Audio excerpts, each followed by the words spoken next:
Chapter 2 Bhagavad Gita का श्लोक number 17 पे आज अटैक करेंगे और समझने की कोशिश करेंगे। पर उससे पहले थोड़ा सा एक रिकैप्चुलेशन के लिए एक चीज़ बोलना चाहता हूँ कि कल जो हमने समझा था वो यही था, ज़्यादा कुछ नहीं, सिंपल सी बात कि हमने देखा कि कल हम एक इंसान के तौर पर बैठते हैं और हम एक ड्रीम में जाते हैं। इस ड्रीम की बात की गई थी। इस ड्रीम में रहते हैं, ये क्या है हमारा ड्रीम, और ये क्या है एट द मोमेंट हमारा, जिसको हम लोग लाइफ बोल रहे हैं। This is life. मैं खाली एक रिकैप्चुलेशन देना चाहता हूँ कि कल तक जो बात हुआ, ताकि आगे हम और मूव कर सकें। तो ये जो है लाइफ, इसमें हम डे टू डे लाइफ में ये जो अभी ब्लैक वाला है जो लाइफ, ये हम जिस स्थिति में अभी हैं इसके बारे में बात की गई थी। और जो ये रेड है वो ड्रीम जो हम सोते समय देखते हैं, स्लीपिंग ड्रीम। तो इसमें होता ये है, सिंपल सी बात, कि इसमें हम एंट्री लेते हैं ड्यूरिंग द स्लीप और उसके बाद हम उससे बाहर निकल आते हैं। और जब हम बाहर निकल के आते हैं तो हम देखते हैं कि अच्छा वो तो ड्रीम था, चलो ठीक है, उस ड्रीम में मैंने जो भी फील किया हम उसको छोड़ देते हैं, ये मान के छोड़ देते हैं, चलो वो ड्रीम था, it's okay, everything was fake और समथिंग। उसमें जो सुख मिला, कुछ खुशी मिली, उसमें कोई पद भी मिला, कुछ भी पैसे मिले, जो मिले सांसारिक सुख, हम उससे अटैच नहीं होते। और उसमें कोई पेन मिला, कुछ भी मिला, दर्द मिला, दुख मिला, उससे भी हम अटैच नहीं होते। ये बात मान के हम छोड़ देते हैं कि चलो यार वो तो एक ड्रीम था, स्वप्न था, उसमें कोई सच्चाई नहीं है। और इस तरह से हम फिर आगे फॉरवर्ड अपनी ज़िंदगी जीते हैं। कल इस बात को और भी ज़्यादा एम्फसाइज किया था श्री कृष्ण की गीता के थ्रू, हम ये जान रहे हैं, और ओशो ने इस बात को एक्सप्लेन किए कि एक और चीज़ है, ये जिसको हम लाइफ मान के बैठे हैं, ये रियलिटी में ये भी एक स्वप्न है, ये भी एक स्वप्न है। और जिस दिन हम इस स्वप्न से बाहर निकलते हैं, एग्जिट होता है हमारा, और इसी स्थिति को जहाँ पे ये है, मैं यहाँ पे कोई ड्राइंग नहीं बना रहा हूँ आदमी का जानबूझकर, क्योंकि उस समय हमारा जो शरीर है, जो एक्सप्रेशन है आत्मा का, वो खो चुका रहता है। हम सिर्फ एक प्योर सोल के फॉर्म में रहते हैं, प्योर सोल के फॉर्म में। और इस समय इसी को कहते हैं समाधि, इसी को कहते हैं समाधि। समाधि मतलब ये नहीं होता कि लोग एकदम संत की तरह बैठ गया, खो गया, बस बाकी दुनिया से खत्म, वो नहीं। बस एक रियलिटी जानना कि जिसको हम लाइफ मान के चल रहे थे, जिसको मैंने जीवन भर ये माना कि यही लाइफ है और कुछ हो ही नहीं सकता, इस चीज़ को, इस पार्ट को, जिसको हम लाइफ मान के चल रहे थे, वो एक्चुअली में एक ड्रीम की तरह ही है। उसमें जो भी हम पेन कर रहे हैं, पेन सह रहे हैं, कोई भी खुशी मिल रही है, वो सारे के सारे टेम्प्ररी हैं। और जिस दिन हमारी स्विचिंग वहाँ से यहाँ होती है और हम समाधि की ओर मूव करते हैं, या फिर कह सकते हैं सत्य का ज्ञान जिस दिन हमें होता है, सत्य का ज्ञान होता है, ट्रुथ हमें मालूम पड़ता है परमात्मा से, इस आत्मा, इस शरीर में जो आत्मा है और जो अल्टीमेट परमात्मा है, जो एक ही पार्ट है। और जिस दिन ये दोनों आपस में मर्ज करते हैं, उस दिन हमें मालूम पड़ता है कि जिस ज़िंदगी को हम सच मान के जी रहे हैं, जिससे हम अटैच्ड हो गए हैं, जिसे हम मानते हैं कि यही सब कुछ है, इसके पहले कुछ नहीं, इसके बाद कुछ नहीं, उस दिन हमें पता चलता है कि नहीं, जिससे मैं इतना चीज़ जुड़ा हुआ हूँ, उस दर्द से, जिस सुख से मैं इतना जुड़ा हुआ हूँ, वो कुछ भी सत्य नहीं है।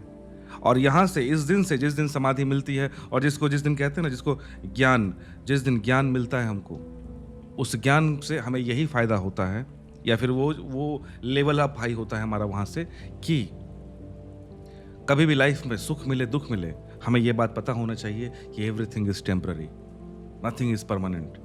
और कृष्ण अर्जुन को यही समझाना चाह रहे हैं कि तुम, अर्जुन जो है यहाँ पर इसकी बात की जा रहा है, इस लाइफ की, इस चीज़ को समझो, इस लाइफ की बात की जा रहा है अर्जुन। यही है अर्जुन बैठा हुआ यहाँ पर, ये अर्जुन है यहाँ पर, और इस लाइफ के बारे में सोचे जा रहा है। और श्री कृष्ण जो है, श्री कृष्ण यहाँ पे खड़े होकर बात कर रहे हैं उससे, इस चीज़ से बाहर निकल कर। पर अर्जुन की पूरी जिंदगी इस लाइफ के बारे में है, ये अर्जुन हम ही हैं। और श्री कृष्ण जो यहाँ पर खड़े हैं, वो ये कहते हैं कि भाई तू अर्जुन किस चीज़ में पड़ा है, तुझे लगता है कि ये गोल जो घेरा है इसी में सारी कुछ है। कृष्ण बोल रहे हैं कि इससे बाहर एक बार देख, इससे बाहर पूरा अनंत है, और इसके बाहर जो भी चीज़ है वो चलते आ रहा है और चलते चला जाएगा, उसका कोई अंत नहीं है, कोई शुरुआत नहीं, कोई अंत नहीं, ये चलते जाएगा जितने भी। और इस टाइप की तुमने कई जिंदगियां तुम जीने वाले हो, इस टाइप की कई जिंदगियां तुम जीने वाले हो सकता है कि हर बार रूप अलग होगा, संबंध अलग होंगे, नाम अलग होगा, चेहरा अलग होगा, हर चीज़ अलग होगा, पर एक प्योर चीज़ जो कि है सत्य, जो कि है अल्टीमेट ट्रुथ, जो कि हर समय व्याप्त है, एवरी टाइम, हर समय वो है, वो कहीं नहीं जा रहा, वो ये चीज़ है द अल्टीमेट थिंग, वो कहीं नहीं जा रहा, वो हर वक्त है, वो कहीं नहीं जा रहा, वो पहले भी था, आज भी है और कल भी रहेगा, उसके उसके न होने की कोई संभावना नहीं। लेकिन जिस लाइफ की अर्जुन तू बात कर रहा है, ये for a very fraction of time के लिए है। और टाइम इसलिए बोल रहा हूँ क्योंकि टाइम, हमने कल पढ़ा था कि टाइम उसी को क्वांटिफाई कर पा रहा है जिस चीज़ की शुरुआत है, जिस चीज़ की प्रेजेंट है और जिस चीज़ का फ्यूचर है, जिसका अंत है। और ये जो सत्य है, जिसको मैंने ग्रीन से दिखाया यहाँ पर, जो अल्टीमेट थिंग, जो हमेशा है, हमेशा रहेगा, वो जो है वो हमेशा है, हमेशा रहेगा, वो टाइम बाउंडेड नहीं है, वो समय से परे है, क्योंकि उसकी शुरुआत ही नहीं, उसका अंत ही नहीं, तो हम क्वांटिफाई करें कैसे? समय तो एक कॉन्सेप्ट है ना। मैंने कल इसके बारे में कहा भी था कि आपको एक अंधेरे कमरे में बिल्कुल साउंड प्रूफ रूम में रख दिया जाए लगातार कई दिनों तक, आप टाइम का फीलिंग, एक इमोशंस खो दोगे, आपको पता ही नहीं चलेगा कितना वक्त गुजर गया, क्या चल रहा है, क्या नहीं चल रहा है। तो मैं ये ग्राफिक्स सिर्फ इसलिए दिखाना चाह रहा हूँ कि एक पिक्चर आपके दिमाग में क्रिएट हो। क्यों? हो सकता है कि ये पिक्चर पूरा सेंस आपको ना कर रहा हो, इट्स ओके, लेकिन ये इमेज दिमाग में रखिएगा। और ये इमेज, मैं ये नहीं बोल रहा हूँ कि यही ट्रुथ है, यही अल्टीमेट चीज़ दिखा रहा हूँ, मैं ये बता रहा हूँ कि इसको एक शुरुआत की तरह लेके चलो, कि हाँ, इस अप्रोच से हम मूव करते हैं और धीरे धीरे कृष्ण आपको और भी रियल पिक्चर आपके मन में ऑलरेडी उतार देंगे। मैं नहीं उतार सकता, लेकिन वो कर देंगे। तो इसी के साथ हम अब इस टॉक को आगे मूव करते हैं और देखते हैं कि आगे हमें क्या मिलने वाला है। आई होप ये पिक्चरल डायग्राम आपको थोड़ा सा सेंस दिया होगा। तो चलिए अब हम मूव करते हैं आगे की ओर। तो हमने जान लिया, मैंने एक रिकैप्चुलेशन दिया कि कृष्ण ने अर्जुन को क्या क्या बातें बोली हैं। उस रिकैप्चुलेशन के बाद ही अब हम उसको रिकैप्चुलेट करना जरूरी है, अदरवाइज इतने सारे श्लोक इतने इंटेंस में जा रहा है ना, अगर हम उसको नहीं समझें तो प्रॉब्लम हो जाएगी। तो चलिए अब हम शुरुआत करते हैं। आज का दिन हम श्लोक नंबर 17 पे अटैक करने वाले हैं और समझने वाले हैं कि वो क्या है। ओके, श्लोक नंबर 16 में कृष्ण ने एक बात कह दी थी जो हमने कल देखा कि हे अर्जुन, असत्य यानी जिन वस्तुओं को तू देखता है, असत मीन्स नॉन रियल, हमने कल देखा था। नॉन रियल और रियल के बारे में बात किया था, जिसका एग्जिस्टेंस है and non existent, existent and non existent, इसके बारे में भी बात किया था कि ये how they are related to each other. तो कृष्ण कहते हैं कि हे अर्जुन, असत्य का तो अस्तित्व नहीं है और सत्य का अभाव नहीं है, इस प्रकार इन दोनों का हम तत्वज्ञानी पुरुषों द्वारा देखा गया है। तो कृष्ण ने एक बात कहती है अर्जुन को कि जिसको तू मानता है सत्य है, वो सत्य है नहीं, वो असत्य है, वो टेम्पररी है। और जो चीज सत्य है वो हमेशा से हमेशा रहेगा। और इन दोनों के बीच बहुत फाइन लाइन है, और जो ज्ञानी पुरुष हैं, जिसको ज्ञान हो चुका है, वो इस चीज को डिफरेंशिएट कर पाते हैं, समझ पाते हैं। हे अर्जुन, तुझे भी उस ज्ञान को पाना है ताकि उस डिफरेंशिएशन को तू समझ पाए। और जो मैंने भी ग्राफिक्स आपको दिखाया कि उस बबल में, उस ब्लू रंग के बबल में जो तू जी रहा है, उससे बाहर भी कुछ है, उसके बियॉन्ड भी कुछ है, और जो कुछ है वही हर कुछ है। इस चीज को अर्जुन समझना जरूरी है। और एक बार तू वो समझ गया, देन यू विल नो कि what is right, what is wrong, everything will be clear to you. तो अब हम आगे श्लोक देखते हैं, और प्लीज अगर आपने लाइक नहीं किया वीडियो को तो लाइक कर दीजिएगा, और हम आगे मूव करते हैं। श्लोक नंबर 17 में कृष्ण क्या कहते हैं? इस न्याय के अनुसार नाश रहित तो उसको जानो कि जिससे यह संपूर्ण जगत व्याप्त है, क्योंकि इस अविनाशी का विनाश करने की कोई समर्थ नहीं है। इस चीज को समझना, जो पिछले श्लोक में बात की गई उसी को कृष्ण और भी एम्फसाइज करके उसको रिपीटेशन मोड में जाके हमें समझाने की कोशिश कर रहे हैं। क्या? कि इस न्याय के अनुसार, जो कृष्ण ने पिछले श्लोक में कहा कि इसके अनुसार जो मैं बता रहा हूं, इसके अनुसार नाश रहित तो उसको जानो कि जिससे यह संपूर्ण जगत व्याप्त है, द अल्टीमेट सत्य। जो मैंने ग्रीन से जो मैंने कलर किया ना उस समय, वो चीज की बात हो रही है कि वो चीज जो है वो अविनाशी है, वो संपूर्ण जगत में, और उसको वो नाश रहित है, वो कभी डिस्ट्रॉय नहीं हो सकता, क्योंकि इस अविनाशी का विनाश करने का कोई भी समर्थ नहीं है। क्योंकि ये जो अनडिस्ट्रक्टेबल है, जिसको डिस्ट्रॉय नहीं किया जा सकता, इसको डिस्ट्रॉय करने का कोई साधन नहीं, पॉसिबल ही नहीं है, वो हमेशा से है। इसीलिए कह रहा है ना कि कृष्ण कहना चाह रहे हैं कि इसकी मृत्यु नहीं हो सकती, उसका अंत नहीं हो सकता, उस अविनाशी का विनाश करने की कोई संभावना ही नहीं है। तो ये कृष्ण अपने ही उस श्लोक नंबर 14, 15, 16 को और आगे फर्दर इम्फोसाइज कर रहे हैं कि this can't be killed, this can't be destroyed. जिस सत्य की बात कृष्ण कह रहे हैं कि वो अनडिस्ट्रक्टेबल है, अनंत है। अनंत इसलिए है क्योंकि वो खत्म ही नहीं हो सकता। वो टाइमलेस इसलिए है क्योंकि वो खत्म ही नहीं हो सकता, क्योंकि उसकी शुरुआत ही नहीं हो सकती, क्योंकि उसकी कोई शुरुआत नहीं, कोई अंत नहीं। वो हमेशा से है, सनातन है वो। इसलिए वो टाइम बैरियर से परे है। और जो कल हमने देखा था कि जो हमारी एक्सप्रेशंस है, एक्सप्रेशन यानी उस सत्य का एक्सप्रेशन, हम फिजिकल बॉडी, जो भी चीज़ें हम आसपास देखते हैं वो एक एक्सप्रेशन है मात्र। तो इसके बारे में ओशो ने एक बात कही थी कि जो एक्सप्रेशन है वो हमेशा टाइम बाउंडेड रहेगा, वो हमेशा समय के साथ बदलाहट आती रहेगी, उसमें कंपन हमेशा रहेगा। लेकिन जो उस समय के किनारे खड़ा है, उस नदी के किनारे खड़ा है, जिसका प्रतिबिंब हम सभी हैं, जिसकी छाया है हम, वो समय से परे है। उस समय एक तरह से समझो कि नदी की धार बह रही है पर तुम किनारे पे खड़े हो। वो सत्य जो है, वो सत्य जो है, वो रियल थिंग, वो हमेशा से टाइमलेस है, बियॉन्ड द टाइम है। तो इस चीज को, इस श्लोक को श्री कृष्ण ने जो कहा अर्जुन को, इसके बारे में ओशो आगे क्या समझाते हैं, अब हम आगे देखते हैं। ओशो कहते हैं कि जिसने इस सारे जगत को व्याप्त किया है, जिसने इस सारे जगत को व्याप्त करके रखा है, वह सूक्ष्मतम अविनाशी है। लेकिन जिससे यह सारा जगत व्याप्त हुआ है वह वस्तु स्थूल है और विनाशवान है। फिर से लाइन सुनो, जिसने इस सारे जगत को व्याप्त किया है, मतलब एग्जिस्टेंस में लाया है, जिसने इस सारे जगत को व्याप्त किया है वह सूक्ष्मतम, जिसने किया है वो अविनाशी है, वो कभी खत्म नहीं हो सकता। लेकिन जिससे यह सारा जगत व्याप्त हुआ वह स्थूल, वह वस्तु स्थूल है और ये अविनाशी है। जो हम लोग, ये विनाशवान है, जो हम लोग एक्सप्रेशन है, ये हमेशा विनाशवान है।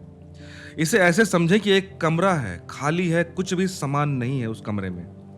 वह जो कमरे का खालीपन है वह पूरा का पूरा व्याप्त किए है कमरे को। व्याप्त मतलब पूरा का पूरा घेरा हुआ है, वही एग्जिस्ट करता है, उस खालीपन, वो एम्प्टीनेस उस कमरे में। हम ये नहीं कह सकते उस कमरे में कुछ भी नहीं, वो एम्प्टीनेस वहां एग्जिस्ट कर रहा है हमेशा से। उचित तो यही होगा कि जब कमरा नहीं था तब भी वो खालीपन वहां था। हमने कमरा किसी चीज के अराउंड बना दिया और हम बोल रहे हैं कि ये कमरा अब खाली है, तो कमरा जब नहीं भी था ना तब भी वो खाली जगह थी। उस खाली जगह में ही हमने उस कमरे को बनाया। उस कमरे के बाहर भी खालीपन है, उस कमरे के अंदर भी खालीपन है। तो ओशो यही कहते हैं कि उचित तो यही होगा कि जब कमरा नहीं था तब भी वह खालीपन था। पीछे हमने दीवार उठाकर उस खालीपन को चारों तरफ से बंद किया। कमरा नहीं था तब भी वह खालीपन था, कमरा नहीं होगा तब भी वह खालीपन होगा। कमरा है तब भी वह खालीपन है, कमरा बना, मिटेगा, कभी नहीं था, कभी नहीं हो जाएगा। वह जो खालीपन है, वह जो स्पेस है, वह जो अवकाश है, वह जो आकाश है, वह था, है और रहेगा। तो ओशो ने यही कहा कि कमरा जब बन रहा था, कमरा जब आपने बनाया, उससे पहले भी वो स्पेस, वो एम्प्टी स्पेस पहले भी था। कमरा जब बन गया तब भी वो एम्प्टी स्पेस है, उस कमरे के बाहर भी और उसके भीतर भी। और कमरा जिस दिन नहीं रहेगा, डिस्ट्रॉय हो जाएगा, क्योंकि वो एक एक्सप्रेशन है मात्र। तो वो कमरा भी जब जिस दिन चला जाएगा तब फिर से वो स्पेस, वो एम्प्टीनेस तब भी रहेगा। वो एम्प्टीनेस कभी नहीं गया, कभी कहीं नहीं जा सकता, पर वो कमरा आया, रहा और चला गया। उसके लिए था, है, इस तरह के शब्द उचित नहीं। अब यहां पर जो बातें हो रही हैं, ओशो यही कह रहे हैं कि अब जो चीज हमेशा से है, हमेशा से रहेगा, हमेशा रहेगा, कभी वो खत्म नहीं होगा। तो जो ऐसी चीज है जो इटर्नल है, उसके बारे में है, था, रहेगा, ये कहना ही व्यर्थ है।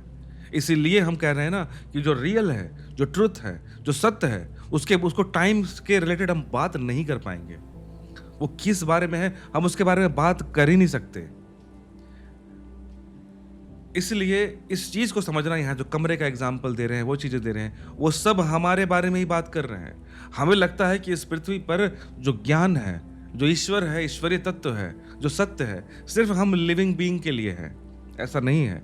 आप दुनिया में जो भी चीज देख रहे हो, एक माउस से लेके, इस माइक से लेके, इस कंप्यूटर से लेके, everything that you can see और जो इवन नॉट सी, जो एग्जिस्ट करता है इवन नॉट एग्जिस्ट करता, दोनों ही चीजें सभी उस सत्य का, उस ट्रुथ का एक्सप्रेशन है जिसे आप अभी तक आज तक देखा ही नहीं, जिसे मनुष्य जाति ने आज तक देखा ही नहीं, सुना ही नहीं है। वो भी चीज जो होगी उसको भी उस ट्रुथ का ही एक्सप्रेशन है। हो सकता है फ्यूचर में हम देखें कुछ समुद्र से कुछ निकले जो हमने कभी नहीं देखा, कभी कुछ ऐसा मिनरल निकले जो हमने कभी नहीं जाना, वो स्टिल वो उस सत्य का ही एक्सप्रेशन है। लेकिन यहाँ पे सवाल ये है कि वो जिस भी चीज को तुम देखोगे, जानोगे, समझोगे, व्हाटएवर, पूरे ब्रह्मांड की भी बात कर दो, ये जब ब्रह्मांड जब बना होगा उससे पहले भी वो एम्प्टीनेस, वो इंटरनल चीजें थी, कुछ एम्प्टीनेस था। ये ब्रह्मांड जब है तब भी वो एम्प्टीनेस एग्जिस्ट करती है। और ये ब्रह्मांड अगर कल खत्म हो जाए, डिस्ट्रॉय हो जाए, जो भी हो जाए, तब भी वो एम्प्टीनेस रहेगा, वो कहीं नहीं जा रहा। इसलिए उसके लिए था, है, इस तरह के शब्द उचित नहीं है, क्योंकि जो कभी भी नहीं हुआ उसके लिए कहना ठीक नहीं है ये बात। क्योंकि जो कभी ऐसा हम उसी के लिए ना बोलेंगे कि हाँ भाई ये चीज, ये बिल्डिंग कभी हुआ करती थी, या कभी बोलेंगे ना कि हाँ ये पिरामिड कभी बनाए जा रहे थे। मतलब ये कहने का मतलब यही है ना कि कभी वो पिरामिड नहीं थे और बनाए गए और आज हैं। हो सकता है कल ये खत्म हो जाए तो हम बोलेंगे कि कभी पिरामिड हुआ करते थे। तो इस बात को समझो कि हम जो ये बातें करते हैं कि वो था, है, या फिर कभी हुआ था या कभी होगा, हम उसी की बात करते हैं ना जिसकी कोई शुरुआत है, जिसका कोई अंत है। अदरवाइज हम बात ही नहीं करते उसके बारे में। तो क्योंकि जो कभी नहीं हुआ उसके लिए कहना ठीक नहीं है, सिर्फ उसी चीज के लिए कहना ठीक, मतलब है कोट में कर रहा हूं मैं कि इट इज है, कहना सिर्फ उसी के लिए ठीक है जो नहीं है भी हो सकता है। इस चीज को समझो कि जिसका आज एग्जिस्टेंस है, हम उसके बारे में बात करते हैं कि अच्छा ये माइक आज है मेरे पास, कल ये नहीं भी हो सकता, ये खत्म हो सकता है, डिस्ट्रॉय हो सकता है। डिस्ट्रॉय मतलब किसी और फॉर्म में ट्रांसफॉर्म हो जाएगा। तो यानी ये इसका एग्जिस्टेंस एक समय नहीं था मैन्युफैक्चरिंग से पहले, और एक समय इसका एग्जिस्टेंस खत्म हो जाएगा। इसी के लिए हम बोलते हैं ना कि हाँ एट द मोमेंट ये माइक है, क्योंकि इसकी संभावना है कि कल ये नहीं होगा, और ये तो सच है कि ये एक समय नहीं था, इसलिए हम कह रहे हैं कि अभी है। जब हम कहते हैं कि मैं अभी जीवित हूं तो इसका मतलब है कि एक समय में नहीं था और एक समय नहीं होऊंगा मैं। तो मैं किसकी बात कर रहा हूं? इस बॉडी की बात कर रहा हूं जो टेम्पररी है, जो आज है कल जाएगा ही जाएगा। लेकिन जो हमेशा से है, आज भी है और हमेशा रहेगा, उसकी ना शुरुआत है ना अंत है, ना इसका ना वर्तमान, वो समझ लो वो वही वर्तमान है। उसके बारे में वर्तमान शब्द यूज करना भी व्यर्थ है। इस चीज को समझो। मैं उसको अगर ये बोलो कि नहीं इसको पास्ट और फ्यूचर से हटाओ, इसको केवल प्रेजेंट बोलो, प्रेजेंट कहना भी कोई सेंस नहीं रह जाता। आप समझो इस चीज को कि प्रेजेंट कहना भी कोई सेंस नहीं है। प्रेजेंट हम उसके लिए यूज करते हैं जिसका कोई पास्ट हो, जिसका कोई फ्यूचर हो सकता है, वहां इस प्रेजेंट शब्द का कोई अर्थ है। लेकिन जब प्रेजेंट हम बोलते हैं तो प्रेजेंट बोलने के साथ ही एक चीज और ऐड हो जाती है कि उसका पास्ट भी होगा, उसका फ्यूचर भी होगा। लेकिन व्हेनेवर आई एम सेइंग कि इसको प्रेजेंट कहना भी व्यर्थ है, यहीं से सिद्ध होता है कि इसका ना शुरुआत है ना अंत है। मैं प्रेजेंट क्या बोलूं? वो है, बस है। वो है कहना भी गलत हो जा रहा है। तो ओशो यही कहते हैं कि है सिर्फ उसी चीज के लिए कहना ठीक है जो नहीं है। ये भी हो सकता है कि वो कभी ना रहे। वृक्ष है कहना ठीक है, आदमी है कहना ठीक है, परमात्मा है कहना ठीक नहीं है। परमात्मा के साथ ये कहना कि परमात्मा है पुनरुक्ति है, रिपीटेशन है। परमात्मा का अर्थ ही है कि जो है। तो ओशो ने कहा कि इंसान है, पेड़ हैं, पौधे हैं, ये प्लैनेट है। यहां सही है कहना, क्योंकि ये कभी नहीं थे और आज हैं और कल नहीं होंगे। लेकिन परमात्मा के सेंस में जो इटर्नल है, जो फॉरएवर है, जहां तक हमारी सोच समय के अनुसार हम पास्ट देख सकें, जान सकें, जहां तक हमारी सोच फ्यूचर में जहां तक हम देख सकें, वहां तक तो है ही, उसके बाद भी है, उसके पहले भी है। तो जो हर समय है उसके बारे में कहना कि वो है, ये व्यर्थ की बात है। उसको दोहराने की कोई जरूरत नहीं है कि परमात्मा है। इसका मतलब यह हुआ कि जो है वो है, कोई और मतलब नहीं हुआ। जो नहीं है, जो नहीं हो सकता, उसके लिए कहना बिल्कुल बेईमानी है। मतलब जिसके नॉन एग्जिस्टेंस ही कोई संभावना है, उसके बारे में तो हम कह सकते हैं। समझो इस बात को। ये हिंदी में जो शब्द बार बार आ रहा है ना, इसलिए कंफ्यूजन लग रहा है कि if there is a possibility of something of being non existent, समझ रहे हो ना, कि संभावना है कि ये एक दिन नॉन एग्जिस्टेंट हो जाए, उसके बारे में हम कह सकते हैं कि at the moment it is present. But something which is not possible to be non existent, उसके बारे में तुम कैसे कह सकते हो? इसलिए बुद्ध जैसे परम आस्तिक ने परमात्मा है ऐसा शब्द कभी प्रयोग नहीं किया। उनको जरूरत ही नहीं पड़ी होगी। नासमझ समझते हैं कि नास्तिक है वह आदमी। ये मैंने बहुत लोगों से सुना है कि बुद्ध को लोग एथिस्ट मानते हैं। मैं पर्सनली नहीं मानता एक्चुअली, क्योंकि मैं जानता हूं कि उन्होंने क्या बोला।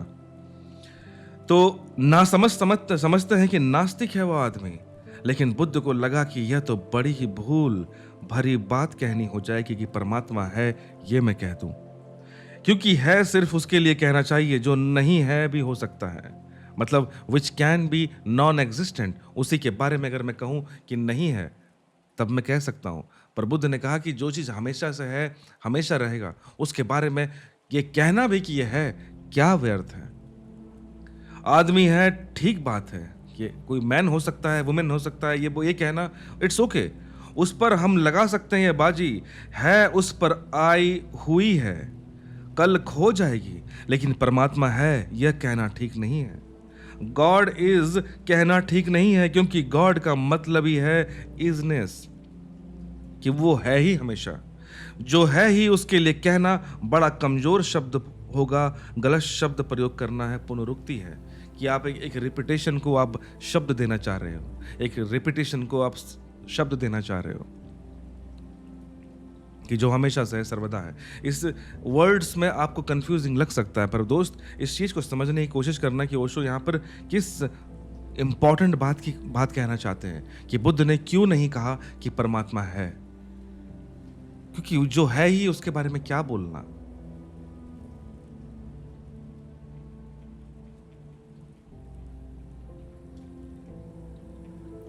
एक बार कमेंट्स देख लेते हैं, बहुत सारे कमेंट दिख रहे हैं मेरे को। तो है अच्छा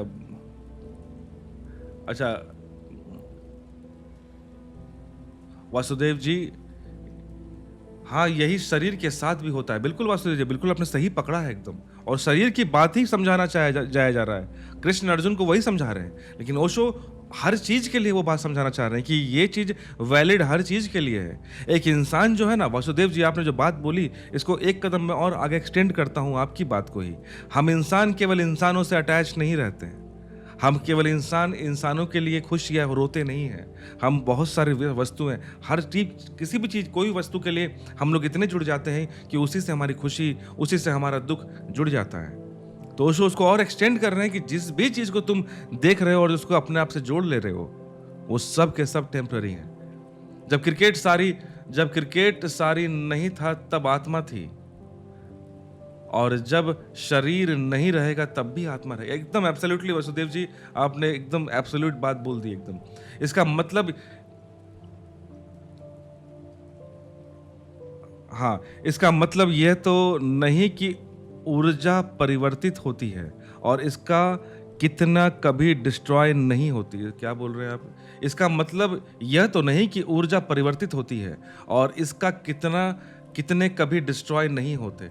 ये जो परिवर्तित हो रही है वो बॉडी है, और वो बॉडी भी क्या, कुछ भी चीज जो भी आप दिख रहे हो वो परिवर्तित हो रही है। क्यों? क्योंकि वो सत्य का एक्सप्रेशन मात्र है। वो एक्सप्रेशन आएगा, चला जाएगा, दैट्स ऑल। पर वो जाएगा मतलब वो ट्रांसफॉर्म हो जाएगा। वो प्रिजर्व्ड है एवरीथिंग। अगर आप साइंटिफिकली बोलो, the energy is conserved always, क्योंकि जिस ट्रुथ ने उसको दिया उसी ने वापस ले लिया, और फिर वो देगा, फिर वापस ले लेगा, लहरों की तरह।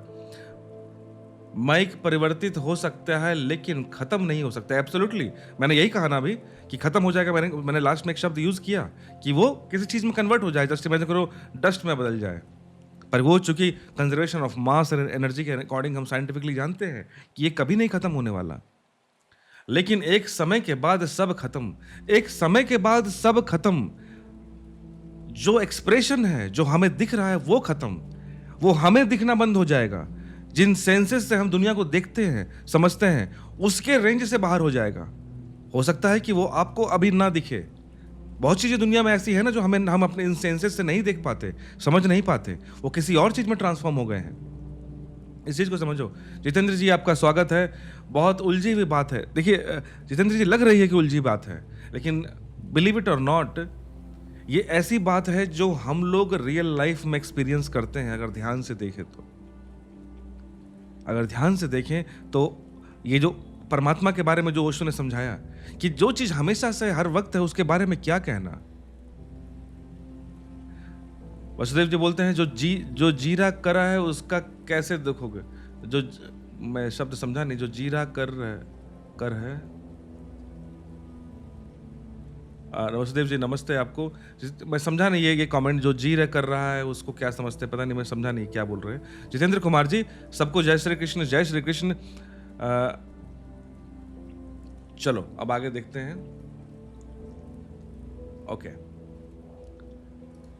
तो मैं यहाँ पे इसलिए पॉज किया और मैंने कमेंट लिया क्योंकि ये थोड़ा सा कॉम्प्लिकेटेड चीज़ है। जैसे जितेंद्र जी ने एक बात कही ना कि थोड़ा सा उलझी हुई बात लग रही है। उलझी हुई नहीं है, उलझी हुई इसलिए लग रही है कि हमने दुनिया को एक तरीके से देखना समझा। हम दुनिया में हर चीज़ जिसके बारे में बात किए हैं, जिस चीज़ को हमने परसीव किया है, जिस चीज़ को समझा है, सभी टाइम बाउंडेड चीज़ों को ही हमने देखा और समझा है। हम इसके बियॉन्ड कभी देखे ही नहीं, कभी समझे ही नहीं, ये चेष्टा नहीं की हमने। तो हर चीज़ को हम उस टाइम बाउंडेड के अकॉर्डिंग ही देखना चाहते हैं और हम ये मान ही नहीं सकते कि कोई चीज़ ऐसा है जो कभी नहीं है और हमेशा है, हमेशा रहेगा, उसका ना शुरुआत है ना अंत है। और उसके लिए हम कोई वर्ड कैसे यूज़ करें, सवाल ये है। इसलिए यहाँ पर उलझन नहीं है, ये बस ये है कि हम लोग हमेशा इस तरह से चीज़ों को देखते हैं तो थोड़ा सा एब्सर्ड लगता है और कुछ नहीं। चलो आगे देखते हैं, लेकिन धीरे धीरे ये चीज़ें समझ में आ जाएंगी। मैं इतना श्योर कहता हूँ ये चीज़ें समझ में आएंगी क्या किस बारे में बात। अब अगर आप एक बार आज रात को सोते वक्त एक बार आंख बंद करके सोते समय बेड पे आप मनन कीजिएगा कि जो चीज़ हमेशा से है, अभी भी है, आगे भी है, रहेगा, जो तीनों सेंस में है, उसके बारे में आप क्या शब्द देना चाहोगे, आप ये बताइएगा मुझे। वसुदेव जी बोलते हैं क्या इंसान की आंखें परमात्मा को देख सकती हैं। अब सवाल यह है कि किन आंखों की बात करते हो। अगर इस फिजिकल ऑर्गन की बात करते हो तो हो सकता है तो वसुदेव जी इसका लिमिटेशन हो, लेकिन हम सिर्फ आंखें, जो फिजिकल आंखें हैं, इससे नहीं देखते हैं। आपको मैं एक सिंपल एग्जांपल देता हूं वसुदेव जी, सिंपल सा, कि जब आप, क्या मेरा वीडियो आई होप सब सही चल रहा हो, कोई हैंग ना कर रहा हो। आप मुझे सिर्फ एक बात कहिए, आप जब आंखें बंद करते हो, मैंने आंखें बंद करके आप बैठे, जस्ट थिंक योरसेल्फ, क्या सच में आपको कुछ नहीं दिखता क्या? आप चीजें इमेजिन कर नहीं कर सकते क्या? आप देख नहीं सकते क्या? आप सोच के देखना कि आंखें तरीका है जो लाइट के रूल से काम करती है, लेकिन केवल हमारे पास क्या सिर्फ ये फिजिकल आंखें ही हैं क्या? या फिर अब मैं कहूं कि जो बाय बर्थ ब्लाइंड है, जस्ट इमेजिन कीजिए, दुर्भाग्य से, आपको क्या लगता है कि उसने सच में कुछ भी नहीं देखा है क्या? हो सकता है कि उसने फिजिकली जो लाइट के कॉन्सेप्ट से हमारी आंखों में बनता है पिक्चर, उसने उस इमेज को नहीं देखा है जो हमारी आंखें परसीव करती हैं। क्या सच में देखने का मतलब सिर्फ उस पिक्चर का ही चीज है क्या? क्या आपको मैं एक कहानी सुनाऊं, जस्ट इमेजिन कीजिए, क्या आप उस कहानी को देख नहीं पाते हो क्या? आप सुन रहे हो भले, क्या आप उस कहानी को देख नहीं पाते हो क्या? आप सोचना इस बारे में। हम कहानी को देख पाते हैं। आप किसी इमोशंस को देख नहीं पाते हो क्या? हम पिक्चराइज करते हैं, लेकिन देखने का अर्थ सिर्फ आंखों से जो पिक्चर बन रहा है वो नहीं होता है, और ये बहुत चीजें होती हैं। बिल्कुल रियल टाइम बोलता, उसके लिए एक है, अविनाश जी बोल रहे हैं कि उसके लिए एक ही शब्द है, पर हम इंसान बस ही नहीं कर सकते, इसलिए गीता पढ़ते हैं। अच्छा, चलो बढ़िया। आई होप ये कमेंट सेक्शन आपको विजिबल होगा प्रॉपरली। मैं चाहता था कि चलो कमेंट्स जब मैं पढ़ता हूँ तो मुझे दिखना चाहिए, क्योंकि कुछ लोग हॉरिजॉन्टल फॉर्मेट में हैं, कुछ लोग वर्टिकल फॉर्मेट में हैं। तो बहुत बार क्या होता था कि हॉरिजॉन्टल में क्या कमेंट है वर्टिकल वाले को नहीं पता, और वर्टिकल में क्या कमेंट है हॉरिजॉन्टल वाले को नहीं मालूम पड़ता है। इसलिए मैंने दोनों चीज़ मैंने दिखा दिया कि हाँ यहाँ पर दोनों टाइप के कमेंट है। चलिए अब हम आगे देखते हैं और क्लियर होगा। वसुदेव जी ने काफ़ी अच्छे पॉइंट्स रखे, और जितेंद्र जी उलझन नहीं होगी। हमें उम्मीद है कि कृष्ण उस उलझन से हमें निकाल देंगे, बिलीव इट और नॉट। तो ओशो आगे क्या कहते हैं, खाली जगह है ही, कमरा नहीं था, तब भी था, फिर कमरे में हम फर्नीचर ले आए, फिर कमरे में हमने तस्वीरें लगा दी, फिर कमरे में आकर हम बैठ गए, कमरा पूरा सज गया, भर गया। अब इस कमरे में दो चीजें हैं, एक तो वो खालीपन, और जो सदा से था। जैसे मेरा भी एक रूम है, इससे बहुत सारे सामान रखे हुए हैं, मेरी किताबें हैं, स्टूडियो जैसा चीज मैंने बना के रखा है, पर ये चीजें तो हैं ही इस कमरे में। इस कमरे में और भी चीजें हैं, वो एम्प्टीनेस जहां पे कोई सामान नहीं है। लेकिन सवाल यह है कि एम्प्टीनेस क्या बाद में आया है, कमरा बनने के बाद आया है क्या? इस चीज से इस कमरे का एग्जाम्पल बहुत ईजी हो सकता है हमें समझने के लिए कि इस कमरे में जो खालीपन है, जहां पे एम्प्टी, जहां कुछ नहीं है, वो एम्प्टीनेस क्या इस कमरे के बनने के बाद हमने उस एम्प्टीनेस को भरा है क्या इसमें, या कहीं से भरा है क्या? वो नहीं, इस कमरे बनने से पहले भी वो एम्प्टीनेस यहीं पे था। जब ये कमरा बना तब भी वो यहां था, और जब ये कमरा चला जाएगा, सारे वस्तुएं चली जाएंगी, तब भी वो यहीं रहेगा। तो ओशो कहते हैं कि अब इस कमरे में दो चीजें हैं, एक तो वह खालीपन जो सदा से था, और एक यह कमरा का भरापन जो सदा नहीं था। लेकिन बड़े मजे की बात है कि इस कमरे के खालीपन हमें कभी दिखाई नहीं पड़ता। कमरे का भरापन दिखाई पड़ता है, कमरे में वही दिखाई पड़ता है जो भरा हुआ है, वह नहीं दिखाई पड़ता जो खाली है। और जो नहीं दिखाई पड़ता है, यहां ओशो वही बोल रहे हैं जो वसुदेव जी आपने कहा ना कि क्या आंखें परमात्मा देख सकती हैं। तो हम केवल उस भरेपन को आंखों से देख पाते हैं, इन आंखों से, उस एम्प्टीनेस को नहीं देख पाते इन आंखों से। तो शायद आपके इस प्रश्न का उत्तर यहाँ पे आपको छिपा हुआ मिलेगा कि हो सकता है कि उस एम्प्टीनेस को देखना, उस परमात्मा, वो एम्प्टीनेस ही परमात्मा है, उस परमात्मा को देखने के लिए शायद ये फिजिकल आंखें शायद कैपेबल ना हो, और हो भी, आई डोंट नो, मैं नहीं जानता। कमरे में दिखाई पड़ता है जो भरा हुआ है, वह दिखाई नहीं पड़ता जो एम्प्टी है, जो खाली है। किसी भी कमरे में आप प्रवेश करेंगे तो वही दिखाई पड़ता है जो वहां है, वह नहीं दिखाई पड़ता जो वो सदा से था। एक चीज बहुत बहुत इंटरेस्टिंग बात कि हमें वही सब चीजें दिखाई पड़ती हैं जो वहां पे लाई गई हैं, जो पहले नहीं थी अब लाई गई है, जो हमेशा से है।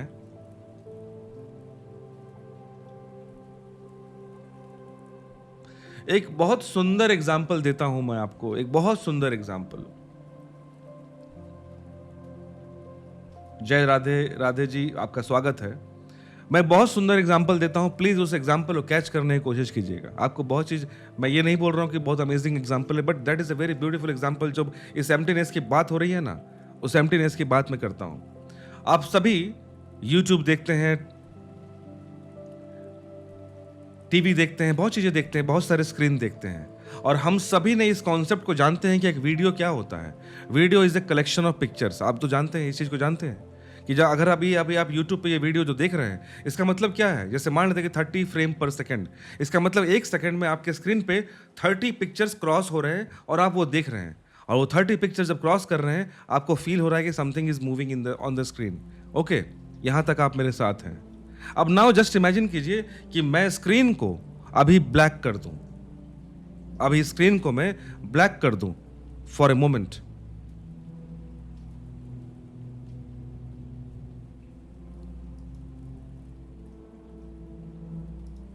मेरी आवाज आप तक पहुंच रही है शायद। इस बात को समझना मैं क्या दिखाना चाह रहा हूं। मैं इस वक्त मेरी आवाज शायद आप तक पहुंच रही होगी। अभी स्क्रीन मेरा ब्लैक हो चुका है, स्टिल आपको लग रहा है कि यहां पे कुछ भी नहीं है। मेरी आवाज को इग्नोर कर दो, लेकिन आपको एक चीज समझ में आना चाहिए कि अभी भी जब ये ब्लैक स्क्रीन आपने देखा, इस समय भी 30 फ्रेम्स पर सेकंड के अकॉर्डिंग पिक्चर्स मूव कर रहे थे। इस वक्त भी जिस समय आपने ब्लैक स्क्रीन देखा मेरा, उस वक्त भी 30 पिक्चर्स पर सेकंड मूव कर रहे थे, लेकिन वो सारे के सारे ब्लैक थे और उसमें कोई भी चेंजिंग आपको नहीं दिख रहा था। इसलिए आपके आंखों को लगेगा कि कुछ भी परिवर्तित हो ही नहीं रहा है। आपको लगेगा कि एक डार्कनेस आ गया, एम्प्टीनेस आ गया, लेकिन वहां भी मूवमेंट है। आप समझ रहे हो? तो अक्सर ओशो ने जो यहां पे बातें की हैं कि हम वही चीज देख पाते हैं जो कभी नहीं था और आज हो गया और कल चला जाएगा। यानी जो चीज मूव कर रही है हम उसी को आंखों से परसीव कर पाते हैं, उसके अलावा कुछ नहीं कर पाते। जो सर्वदा से है, अभी भी है, कल भी था, कल भी रहेगा, उसमें मूवमेंट हमें दिखाई नहीं पड़ता, तो हमें लगता है कि वो तो है ही नहीं। और जो स्क्रीन के बारे में जो बात मैंने किया, अभी जो आप वीडियो में देख रहे हैं, अभी भी 30 फ्रेम्स पर सेकंड के अकॉर्डिंग वो पिक्चर्स आपके स्क्रीन में मूव कर रहे हैं। एक सेकंड में 30 पिक्चर आपको दिखा रहा है यूट्यूब। और जब ये अभी स्क्रीन मैंने डार्क कर दिया था, ब्लैक कर दिया था, उस वक्त भी 30 फ्रेम्स पर सेकंड चल रहे थे, पर आपको परसीव नहीं हुआ। वो आपको लगा कि कहाँ गया, हर चीज खत्म हो गया, एम्प्टीनेस वो आ गया, लेकिन वो है, वो पिक्चर्स हैं वहां पर। इस चीज, इस एग्जाम्पल से भी समझने की कोशिश कीजिएगा कि यहाँ पे क्या बताया जा रहा है। किसी भी कमरे में आप प्रवेश करेंगे तो यही दिखाई पड़ता है कि जो वहां है वह नहीं दिखाई पड़ता जो सदा से था। वह नहीं दिखाई पड़ता, वह अदृश्य भी। अगर खालीपन का भी पता चलता तो कहना चाहिए था कि भरेपन के रेफरेंस से पता चलता है। यानी जो आपने ब्लैक स्क्रीन अभी मेरा देखा, स्क्रीन पे अपने मोबाइल पे या लैपटॉप पे जहां भी देखा आपने, तो वहां पर कोई वीडियो चल रहा है, कुछ चेंज हो रहा है। जैसे ही मेरा कलरफुल इमेज जब आया, तभी आपने माना कि हाँ हाँ अरे वीडियो चल रहा है, वीडियो बंद नहीं हुआ है। Because you need something to realise, जब something movement, something changing, you need something changing, otherwise आप नहीं कैच कर पाओगे। अगर अब यही फ्रेम, अगर मेरा फ्रेम फ्रीज हो जाए, अभी मैं कोई मूवमेंट ना करूं, आप कैच ही नहीं कर पाओगे कि मैं हूं। आप समझो इस बात को। ये जो गूढ़ बात है, ये चीज आपको समझना जरूरी है। फिर एग्जाम्पल, अब नेक्स्ट एग्जाम्पल ओशो फिर लेते हैं। इस चीज को समझना बहुत जरूरी है, इसलिए ओशो हमेशा एग्जाम्पल लेते हैं। एंड आई बिलीव कि एग्जाम्पल वाला एजुकेशन हमेशा पावरफुल होता है, क्योंकि एग्जाम्पल रियल में आपको एक मूवी दिखाता है, और हम रियल लाइफ में हमारी जिंदगी एग्जाम्पल से ही चलती है, याद रखना। थ्योरी से हमारी जिंदगी चलती नहीं है।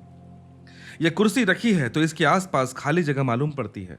मनोशो कह रहे होंगे अपने आसपास, आप देखिएगा आपके आसपास कोई कुर्सी होगी, बेड होगा, कुछ भी। जैसे ये माइक रखा है, यह माइक रखा है, यह कुर्सी रखी है, जो भी बोल रहे हैं, इसके आसपास खाली जगह मालूम पड़ती है। इस कुर्सी के आसपास खाली जगह मालूम पड़ती है, खाली जगह के बीच में यह कुर्सी मालूम नहीं पड़ती। आप समझे? यहां पे ओशो ये कह रहे हैं कि ये माइक रखा है यहां पर, इसके आसपास खालीपन दिख रहा है हमको, लेकिन हम कभी ये नहीं बोल पाते कि चारों ओर खालीपन है और उसके बीच में माइक रखा हुआ है। हम इस तरह नहीं देखते हैं। हम हमेशा क्या देखते हैं कि माइक है और उसके चारों ओर खालीपन है, पर इसका दूसरा एस्पेक्ट हम नहीं देखते हैं कि चारों ओर खालीपन है, हर जगह खालीपन है और उसके बीच में माइक रखा हुआ है। हम ये नहीं देखते हैं। आप समझ रहे हो कि हमारा परसेप्शन आंखें किस तरह काम करता है। तो ओशो यही कह रहे हैं कि खाली जगह के बीच में एक कुर्सी मालूम नहीं पड़ती। हम ये नहीं मालूम पड़ पाते कि खाली जगह है और वहां पे एक कुर्सी रखी है। हम ये कहते हैं कि कुर्सी रखी है, उसके चारों ओर खालीपन है। असलियत यही है कि खालीपन था, उसके बीच में आपने आके कुर्सी रखी है। कुर्सी हटाई जा सकती है, वो खालीपन नहीं हटाया जा सकता। भरा जा सकता है, हटाया नहीं जा सकता। तो यही बोल रहे हैं ओशो कि जो रियलिटी है हम वो नहीं देख पाते हैं, ना बोल पाते हैं, ना उस तरह सोचते हैं। हम अक्सर कहते हैं कि एक वस्तु रखी है और उसके चारों ओर खालीपन है। एक कमरा पूरा खाली था, उसके बीच में हमने टेबल रख दिया। हम कहते हैं कि टेबल रखा है और बाकी सब खाली है, जबकि सच्चाई ये था कि खालीपन वहां पे था। उस खालीपन में हमने एक टेबल रखा। और शायद मेरे ख्याल से इन बातों को ना जो पोएट्स होते हैं ना, या फिर वो जो ज्यादा बोलते हैं कि जीवन में खालीपन था, तुमने आके उसे भर दिया, तो ये लाइन ज्यादा बेटर है। आप एक कमरे में कुर्सी को बाहर निकाल सकते हैं, क्योंकि कुर्सी कमरे के अस्तित्व का हिस्सा नहीं है, लेकिन कमरे से खालीपन नहीं निकाल सकते। ज्यादा से ज्यादा कमरे में आप सामान भरकर खालीपन को दबा सकते हैं। अगर कमरे में से सब चीजें निकाल ली जाएं, तो आप कहेंगे यहां तो कुछ भी नहीं। और अगर कमरे की सब चीजें निकाल ली गई हो, तो आपको सिर्फ कमरे की दीवारें दिखाई पड़ेंगी। अगर दीवारें भी निकाल ली गई हो, तो आप कहेंगे यहां कमरा नहीं है। लेकिन वो खालीपन वहां अभी भी है, उस कमरे से पहले भी, उस कमरे के दरमियान भी, उस कमरे के बाद भी। लेकिन दीवार एक कमरा नहीं है। दीवारों के बीच में जो खाली जगह है वही कमरा है। एक जो वॉल होता है वो कमरा नहीं होता है।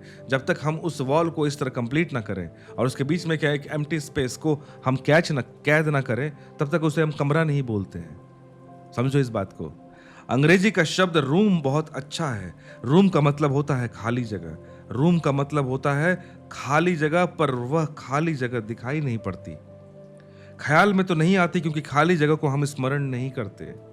असल में खाली जगह इतनी सदा से है कि उसे हम देखने की जरूरत ही नहीं पड़ती। अब देखो, इस खाली जगह को हम कभी क्यों नहीं महसूस करते? क्योंकि वो हमेशा सर्वदा से है कि उसको देखने की, उसको समझने की हमें जरूरत कभी महसूस नहीं हुई। जिस दिन से हम पैदा हुए हैं और जिस दिन तक हम जिएंगे, वो खालीपन हम चारों ओर देख रहे हैं, पॉइंट जीरो से टाइम एंड तक। लेकिन हमने, चूंकि वो एक ऐसी चीज है जिसके बारे में हमने कभी सोचेंगे ही नहीं कि उसके बारे में भी सोचना जरूरी है। इसको एक एग्जांपल और देता हूं, उसके बाद मैं कमेंट्स लेता हूं। इस बात को समझना दोस्त कि जिस दिन आप अपना बचपन एक बार याद करके देखो। आप 5 साल के हो, 4 साल के हो, 6 साल के हो, ठीक है? आपने कभी सोचा कि मैं सांस ले रहा हूं, धड़कन धड़क रही है, खाना डाइजेस्ट हो रहा है, कहाँ गया, क्या नहीं हो रहा है। क्योंकि हम वो चीज़ें जब से हम हमारा होश संभालते हैं, 2 साल 3 साल की उम्र से, जब भी वो चीज़ें हम शुरू से देख रहे हैं, तो उसमें क्वेश्चन क्या करें हम? मैं एक एग्जांपल दे रहा हूँ सिर्फ समझने के लिए, इस खालीपन को समझने के लिए, कि हम क्वेश्चन क्यों नहीं उठा पाते उसके बारे में, कभी उसके बारे में चिंतन क्यों नहीं कर पाते। क्योंकि वो इतना डिफॉल्ट चीज लगता है हमको कि उसके बारे में सोच ही नहीं जाती। हमारी सारी सोच उस चीज पे जाएगी जो हमें डिफरेंट दिखेगा। इस चीज को समझना, जब तक हमें कुछ एब्सर्ड, कुछ डिफरेंट, कुछ नॉन लीक नहीं दिखता है ना, तब तक हम उसके बारे में सोच नहीं पाते हैं।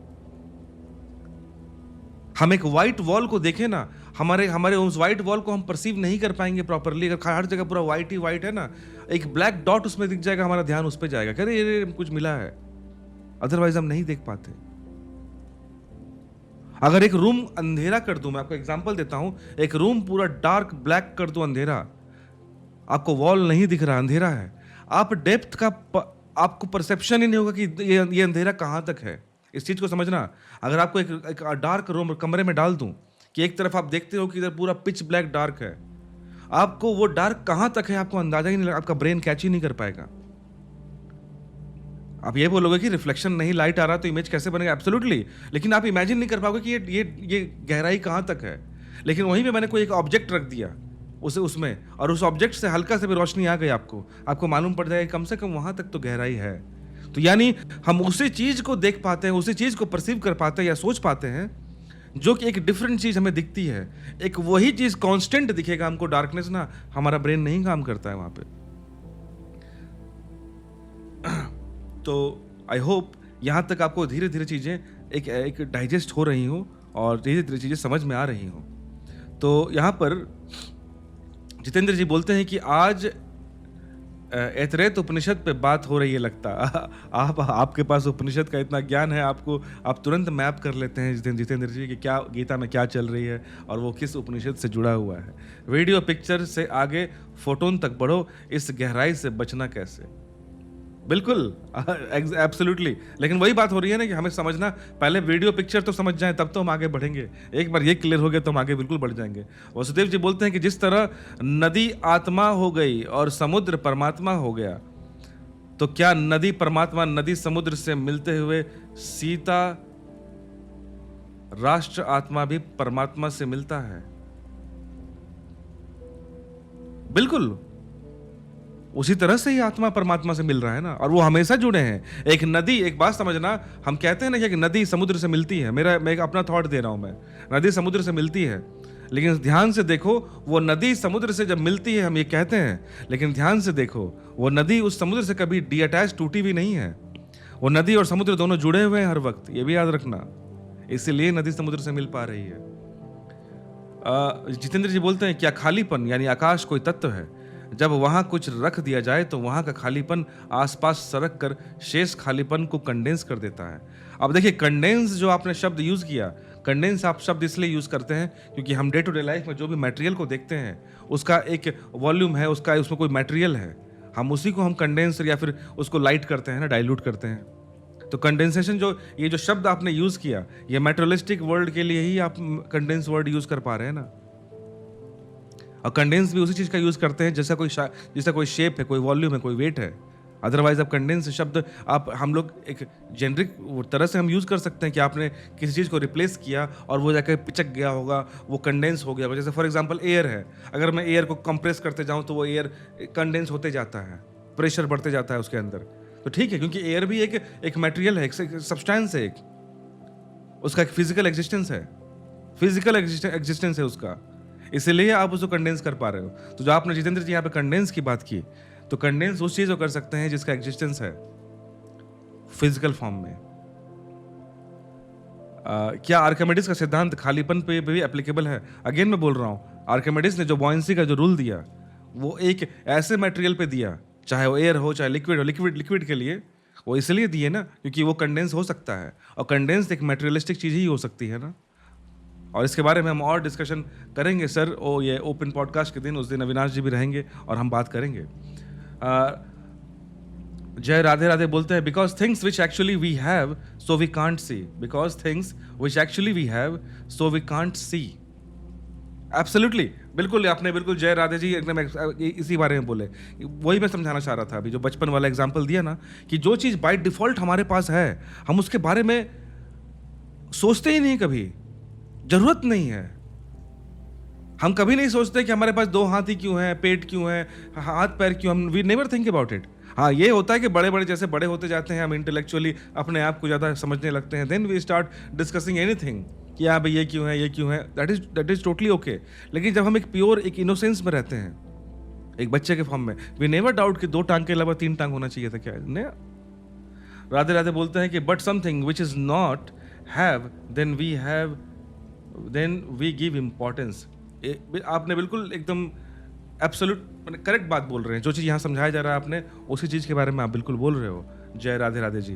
और वासुदेव जी फिर बोलते हैं कि इस तरह हवा को नहीं देखा जा सकता, वह महसूस किया जा सकता है, उसी तरह परमात्मा ना देखकर महसूस हो सकता है। देखिए अगेन वासुदेव जी, आप जो बोल रहे हैं कि हवा को नहीं देखा जा सकता, पर हम जानते हैं कि हम एयर को भी देख सकते हैं, उसके मॉलिक्यूल्स को हम किसी तरह से परसीव कर सकते हैं, चाहे उसका शैडो बना के, चाहे वॉटएवर, वो चीज़ों को हम लोग कर सकते हैं। लेकिन एक बात समझो, आप जो बोल रहे हैं जिस महसूस की, आप मेटाफोरिकली अगर ये बात बोलते हो वसुदेव जी, तो बिल्कुल सही बोल रहे हो कि मेटाफोरिकली ये बात सही है कि हम देख नहीं सकते पर महसूस कर रहे हैं, क्योंकि आपको वो छू रहा है। लेकिन छू रहा है, जब वो आपको टच कर रहा है, तो वो दैट फीलिंग, वो उसके पास एक वेट है, अपने पास उसका एक मास है, जो भी है, उसके मॉलिक्यूल्स हैं जो टच कर रहे हैं आपको, वो एहसास आपको हो रहा है। एक फिजिकल चीज आपको एक फिजिकल फीलिंग दे रहा है। इन द सेम वे, जो अगर इसी जो आपने एग्जाम्पल दिया, इसी को अगर मैं लूँ, आत्मा और परमात्मा, परमात्मा भी फिजिकल लेस है और आपकी आत्मा भी, वो दोनों आपस में एक दूसरे को महसूस कर सकते हैं। पर मैं अगेन वही बात हो रही है ना, कि हमने जिंदगी में जो भी सुना पढ़ा, उसी चीज़ के बारे में हमने किया जो कि टैंजिबल थिंग्स हैं, हम उसी के बारे में कर सकते हैं। लेकिन एक चीज़ बताओ, मैं आपको बोलता हूँ, लाइक थॉट्स, आपके ब्रेन में कोई थॉट है, उसको आप फिजिकली नहीं देख सकते, लेकिन आपके मन में कोई थॉट चल रहा हो, जस्ट इमेजिन करो, और मेरे मन में भी कोई थॉट है, ये जो थॉट एक्सचेंज होते हैं, थॉट एक दूसरे को इन्फ्लुएंस करते हैं ना, उसका कोई फिजिकल वो नहीं है। तो आपने जो हवा और शरीर को टच करने वाली बात, इससे और भी ज़्यादा मैं मैंने और ज़्यादा रिफाइंड फॉर्म में बोल रहा हूँ कि we influence thoughts, we influence emotions, we influence love, जो चीज़ जिसका फिजिकल एग्जिस्टेंस नहीं है। अब उसमें ये मत चले जाना कि नहीं हार्मोन्स ये होते हैं, वो होते हैं, वो सिम्टम्स हैं, वो रिएक्शंस हैं उस इमोशंस के। चलो अब आगे हम बढ़ते हैं।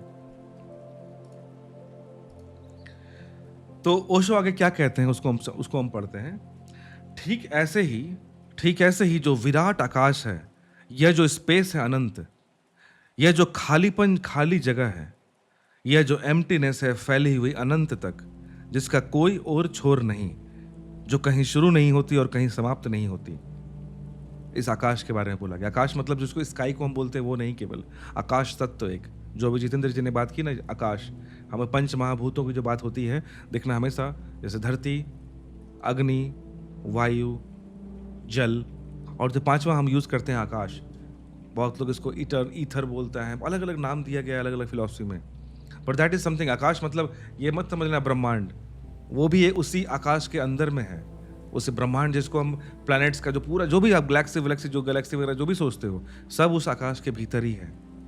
दैट एम्प्टीनेस जो हमेशा से है।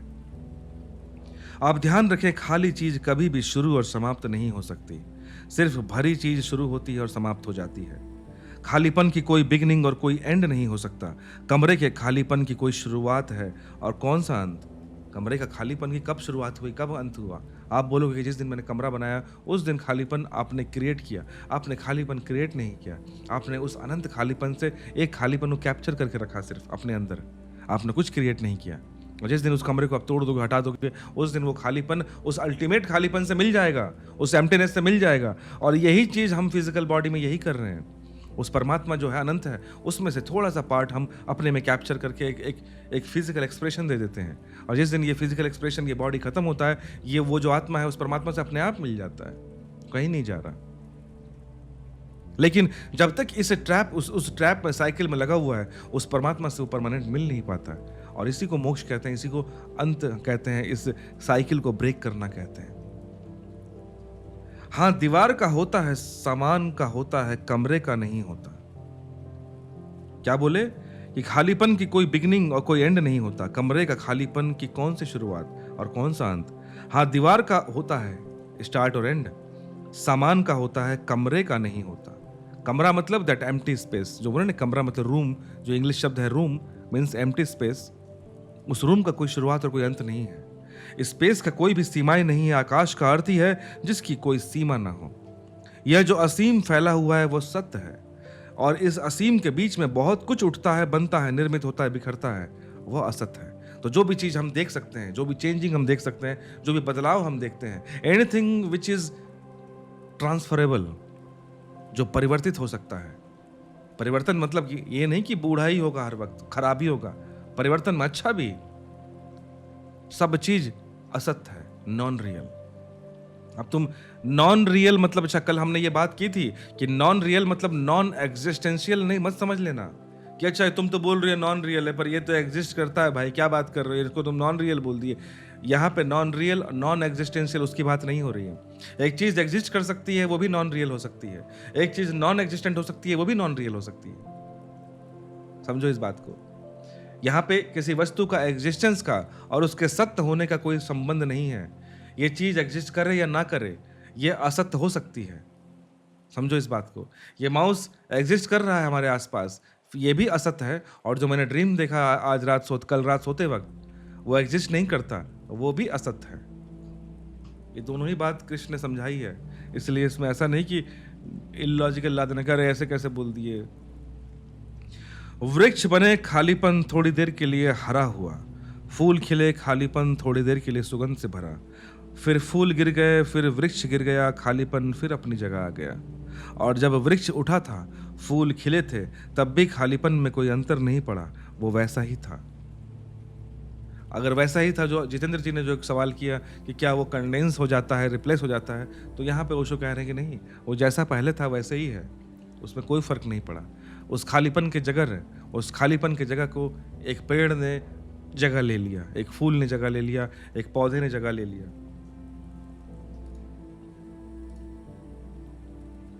और पावर कट हुआ है,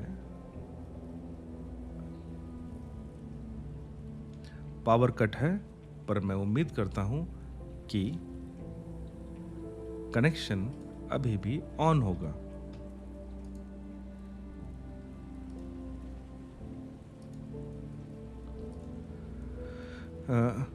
कोई कमेंट पे बता सकता है कि कनेक्शन चल रहा है कि नहीं, ऑन है कि नहीं, मेरी आवाज पहुंच रही है कि नहीं।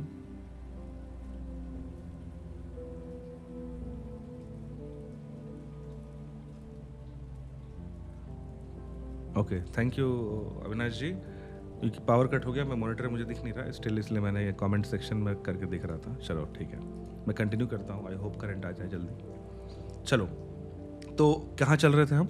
इस बारे में बात चल रही है कि जो चीज़ एम्प्टी है वो हमेशा से है। और जिस तरह जितेंद्र जी ने एक सवाल अभी किए थे, और बिल्कुल जायज़ सवाल है, उन्होंने कोई गलत सवाल नहीं किए, सवाल कोई गलत होता भी नहीं वैसे भी, बिल्कुल उनका सोचना सही है कि अगर वो उस चीज़ की जगह मैंने कोई ला दिया, जैसे एक एम्प्टी स्पेस था, इसकी जगह मैंने ये माइक ला दिया, तो इस एम्प्टी स्पेस को क्या मैंने सप्रेस कर दिया, कंप्रेस कर दिया, तो ये चीज़ तब वैलिड होती जैसे हाँ एयर को मैंने रिप्लेस किया होगा। हो सकता है अगर वो एयर इस रूम में कैद है तो मैंने एयर को कंप्रेस किया है इस चीज़ को लाकर, दिस इज नॉर्मल फिजिक्स। लेकिन वो तभी वैलिड है जब वो चीज़ मैटेरियलिस्टिक हो, जब वो मैटर हो, जब उसके पास अपना कोई वॉल्यूम हो, अपना कोई वेट हो, तभी उसको हम कंप्रेस कर सकते हैं। जो वेटलेस है, जो मैटेरियल लेस है, उसको आप कैसे कंप्रेस करोगे? तो ओशो आगे कहते हैं कि चीज़ें बनती हैं, मिटती हैं, जो बनता है वो मिटता है, वह स्थूल है, वह दिखाई पड़ता है, और जो नहीं बनती नहीं मिटती वह सूक्ष्म है, वह अदृश्य है। सूक्ष्म कहना भी ठीक नहीं। एग्जैक्टली जब ये मैंने शब्द पढ़ा ना कि वो सूक्ष्म है, मेरे मन में सडनली डाउट आया कि सूक्ष्म भी क्यों कह रहे हो? कितना भी छोटा करते जाओ तो अदरवाइज आप उसको मैटेरियलाइज तो कर ही दोगे। तो ओशो ने अगले लाइन ही कहा कि सूक्ष्म कहना भी ठीक नहीं है, लेकिन for the sake of speaking we need some words. लेकिन मजबूरी में कृष्ण ने सूक्ष्म का प्रयोग किया, उचित नहीं है लेकिन मजबूरी है, कोई उपाय नहीं असल में। जब हम कहते हैं सूक्ष्म तो हमारा मतलब होता है कि स्थूल का ही कोई हिस्सा। Whenever we are saying कि समथिंग वेरी माइक्रो, तो वो किसी पार्ट का ही। अब देखो आजकल तो माइक्रोस्कोप वगैरह आ गया है, तो हम ये कह सकते हैं ना। अब जस्ट इमेजिन कीजिए माइक्रोस्कोप नहीं होता दुनिया में, हम चीज़ें छोटी छोटी नहीं देख पाते। तब हम अगर कहते कि हमारा बॉडी सेल से बना है जो कि इनविजिबल है, हम आपको दिखाई नहीं देगा इन नेकेड आइज से, हम मानते क्या? क्या क्या बात कर रहे हो भाई, ऐसा थोड़ी होता है। लेकिन इस चीज़ को समझना बहुत ज़रूरी है कि कुछ चीज़ें ऐसी होती हैं जो हमें भले पता ना हो लेकिन वो है। और हमारे पास आज के डेट में टूल है, तो हम जानते हैं कि जिस सूक्ष्म की भी बात करोगे, माइन्यूट से माइन्यूट भी, वो उस स्थूल, वो स्टैटिक चीज का ही, किसी मैटेरियलिस्टिक चीज का ही पार्ट है। Getting my point? तो असल में जब हम कहते हैं कि सूक्ष्म, तो हमारा मतलब यह होता है कि स्थूल का ही कोई हिस्सा। जब हम कहते हैं कि छोटा, तो मतलब होता है कि बड़े की भाषा में सूक्ष्म से ही जुड़ा हुआ है। जब हम कहते हैं कि छोटा, तो मतलब होता है कि बड़े का ही कोई हिस्सा है वो। जब हम कहते हैं कि बहुत सूक्ष्म, तो हमारा मतलब होता है कि बहुत कम स्थूल, लेकिन है तो वो किसी स्थूल, किसी स्टैटिक, किसी मेटेरियलिस्टिक चीज का ही पार्ट। बाकी मनुष्य की भाषा में सूक्ष्म भी स्थूल से ही जुड़ा हुआ है। हम कितना ही कहें कि सूक्ष्मतम सूक्ष्म, छोटे से छोटा, तो भी स्थूल से ही जुड़ा हुआ है। आदमी की भाषा द्वंद्व से बनी है। ये कई बार मैंने शब्द बोला है ना कि जो शब्द हैं, वर्ड्स हैं, वो मोनोलिथिक नहीं है, वो सिंगुलैरिटी में नहीं चलते, हमेशा डुअलिटी में चलते हैं। इसलिए आदमी की भाषा द्वंद्व से बना है। उसमें पेयर्स हैं, जुड़वा है हमेशा, उसमें दो दो चीजें आपस में जुड़ी हुई हैं। तो ये प्रॉब्लम है। आई होप चीजें क्लियर हो रही हो, क्योंकि या it seems it's complicated, but ये है नहीं। उलझा हुआ लगता है पर उलझा हुआ है नहीं। आगे ओशो क्या कहते हैं? लेकिन कृष्ण जिसे सूक्ष्म कह रहे हैं वह स्थूल का ही हिस्सा नहीं है। कृष्ण जिसे सूक्ष्म कहते हैं, उन्होंने, ओशो ने एक बात समझाई कि हम अगर जिस तरह साइंटिफिकली सूक्ष्म बोलते हैं, माइक्रो बोलते हैं, वो ओवरऑल किसी मटेरियल का ही पार्ट चल रहा है। अगर हम बोलते हैं कि हमारे बॉडी में सेल्स हैं और उसको हम बहुत सूक्ष्म है, बहुत माइक्रोस्कोपिक लेवल पर उसको देख सकते हैं, तो हम इस बॉडी का ही वो पार्ट है, हम जानते हैं। वो कोई नॉन एग्जिस्टेंस, वो कोई असत, वो कोई सत्य नहीं है, वो भी असत का ही पार्ट है, वो भी एक एक्सप्रेशन का ही पार्ट है। तो कृष्ण बोलते हैं, लेकिन कृष्ण जिसे सूक्ष्म कह रहे हैं वह स्थूल का हिस्सा नहीं है। कृष्ण सूक्ष्म कह रहे हैं उसे जो स्थूल नहीं है। मजबूरी है, लेकिन उसके लिए हमारे पास कोई शब्द नहीं है। मैंने कहा ना कि हमारे पास शब्द नहीं है, वो लिमिटेशन है, मगर हम क्या करें। इसलिए निकटतम गलत शब्द जो हो सकता है वह सूक्ष्म है, यानी कम से कम गलत शब्द हो सकता है वह सूक्ष्म है। उसके लिए कोई शब्द नहीं है, कुछ भी हम कहें। और उस समय 5000 साल पहले की अगर बात करें, तो उस समय ठीक है, माइक्रोस्कोप वगैरह नहीं होगा, तो अगर हम सूक्ष्म भी कह रहे हैं, तो वो जो चीज़ हमारे नज़र में जो नॉन एग्जिस्टेंट हो गया, उसी की बात कर रहे हैं ना, क्योंकि हम वैसे भी देख नहीं सकते थे। आज के डेट में हमारे पास अच्छे अच्छे टूल्स है ना। हमने जितने शब्द बनाए वे बड़े मज़ेदार हैं। हम उल्टे से उल्टा शब्द भी प्रयोग करें तो भी कोई अंतर नहीं पड़ता। वह उल्टे से उल्टा भी हमारे पुराने शब्द से ही जुड़ा होता है। अगर हम कहें कि वह असीम है, तो भी हम सीमा से ही वह शब्द बनाना शुरू करेंगे।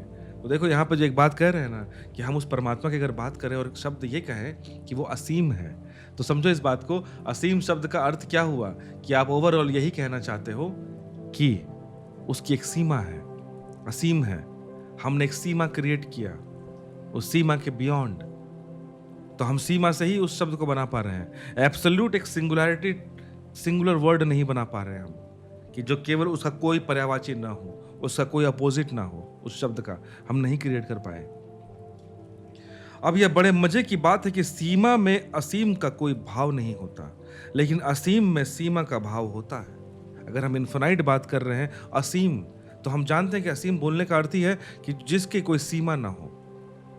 हम कितनी ही कल्पना करें असीम की, हम ज्यादा से ज्यादा बहुत बड़ी सीमा की कल्पना करते हैं। इस बात को समझना, ये जो बात चल रही है छोटी मोटी बात नहीं चल रही है, ये हमारा लिमिटेशन बता रहे हैं ओशो यहाँ पर, कि आप कितना भी अनंत सोच लो। आपको मैं बोलूँ कि चलो भाई, आपको मैं बोलूँ कि तुमको एक ईश्वर आ गए, कुबेर आ गए, वहाँ पे तुम्हारे पास माँ लक्ष्मी आ गई और तुमसे बोले कि बेटा मांगो पैसा, कितना मांग सकते हो तुम, क्या धन चाहिए, तो मानो चाहे मत मानो, तुम उतना ही मांग पाओगे जितना तुम्हारा इमेजिनेशन है। तुम जितना भी सोच सको कि मैं इतना पैसा, इतना सोना चांदी, ये वो इतना मांग सकूंगा, वो तुम्हारे थॉट का ही लिमिटेशन है। तुम इन्फिनाइट तब भी नहीं मांग पाए। इस चीज को समझना। तो हम कितनी ही कल्पना करें असीम की, हम ज्यादा से ज्यादा बहुत बड़ी सीमा की कल्पना करते हैं कि वो सीमा बहुत बड़ी होती जा रही है, बहुत बड़ी, लेकिन उसका भी लिमिटेशन है, उससे क्रॉस हम नहीं कर पा रहे हैं। हम कितने ही सोचें तो हमारा मतलब यही होता है कि सीमा और आगे हटा दो, और आगे हटा दो, और आगे हटा दो, लेकिन सीमा होगी ही, लेकिन सीमा होगी ही नहीं, यह हमारा विचार नहीं सोच पाता। यह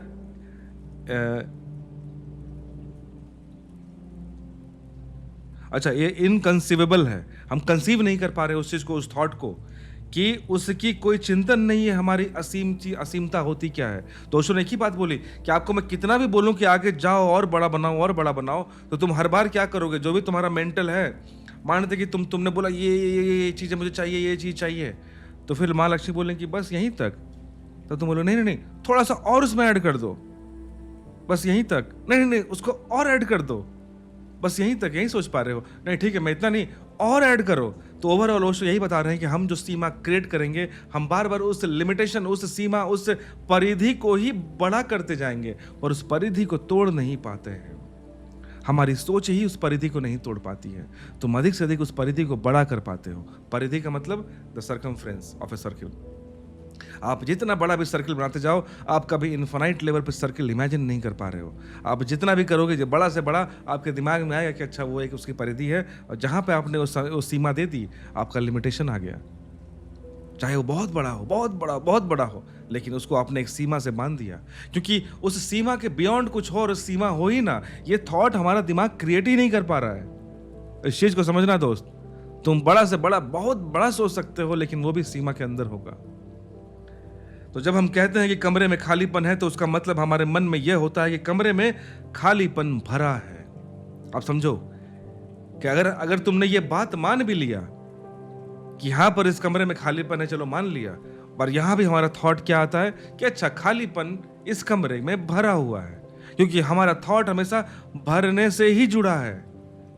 हम हमेशा हर चीज को एग्जिस्ट ही करवाना चाहते हैं। इस चीज को समझना दोस्त। बहुत ही फाइन चीज चल रहा है, अमेजिंग थॉट चल रहा है, फिलोसफिकल लेवल पर बहुत ही प्रोवोकिंग है मेरे लिए एटलीस्ट, कि अगर मैं बोलूं कि मैं माउस यहां रख रहा हूं, तो मैं इस माउस को पहले अपने मन में एग्जिस्ट करवाऊंगा physically, then only I will put this mouse in my room.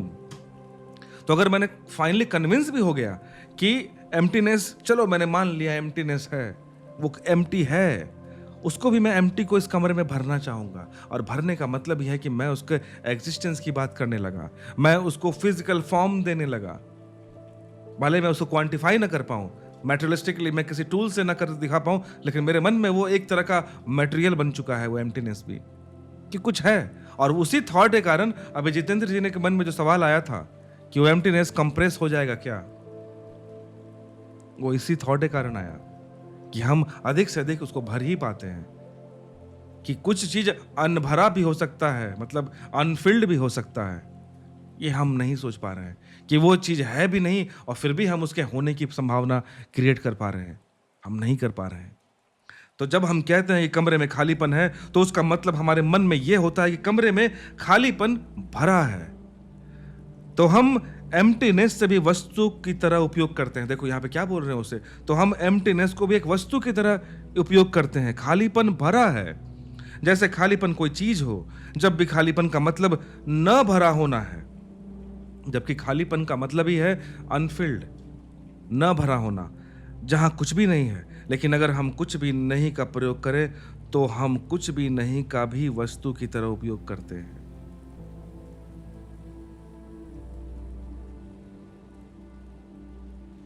उस तरह का कॉन्सेप्ट हो जा रहा है,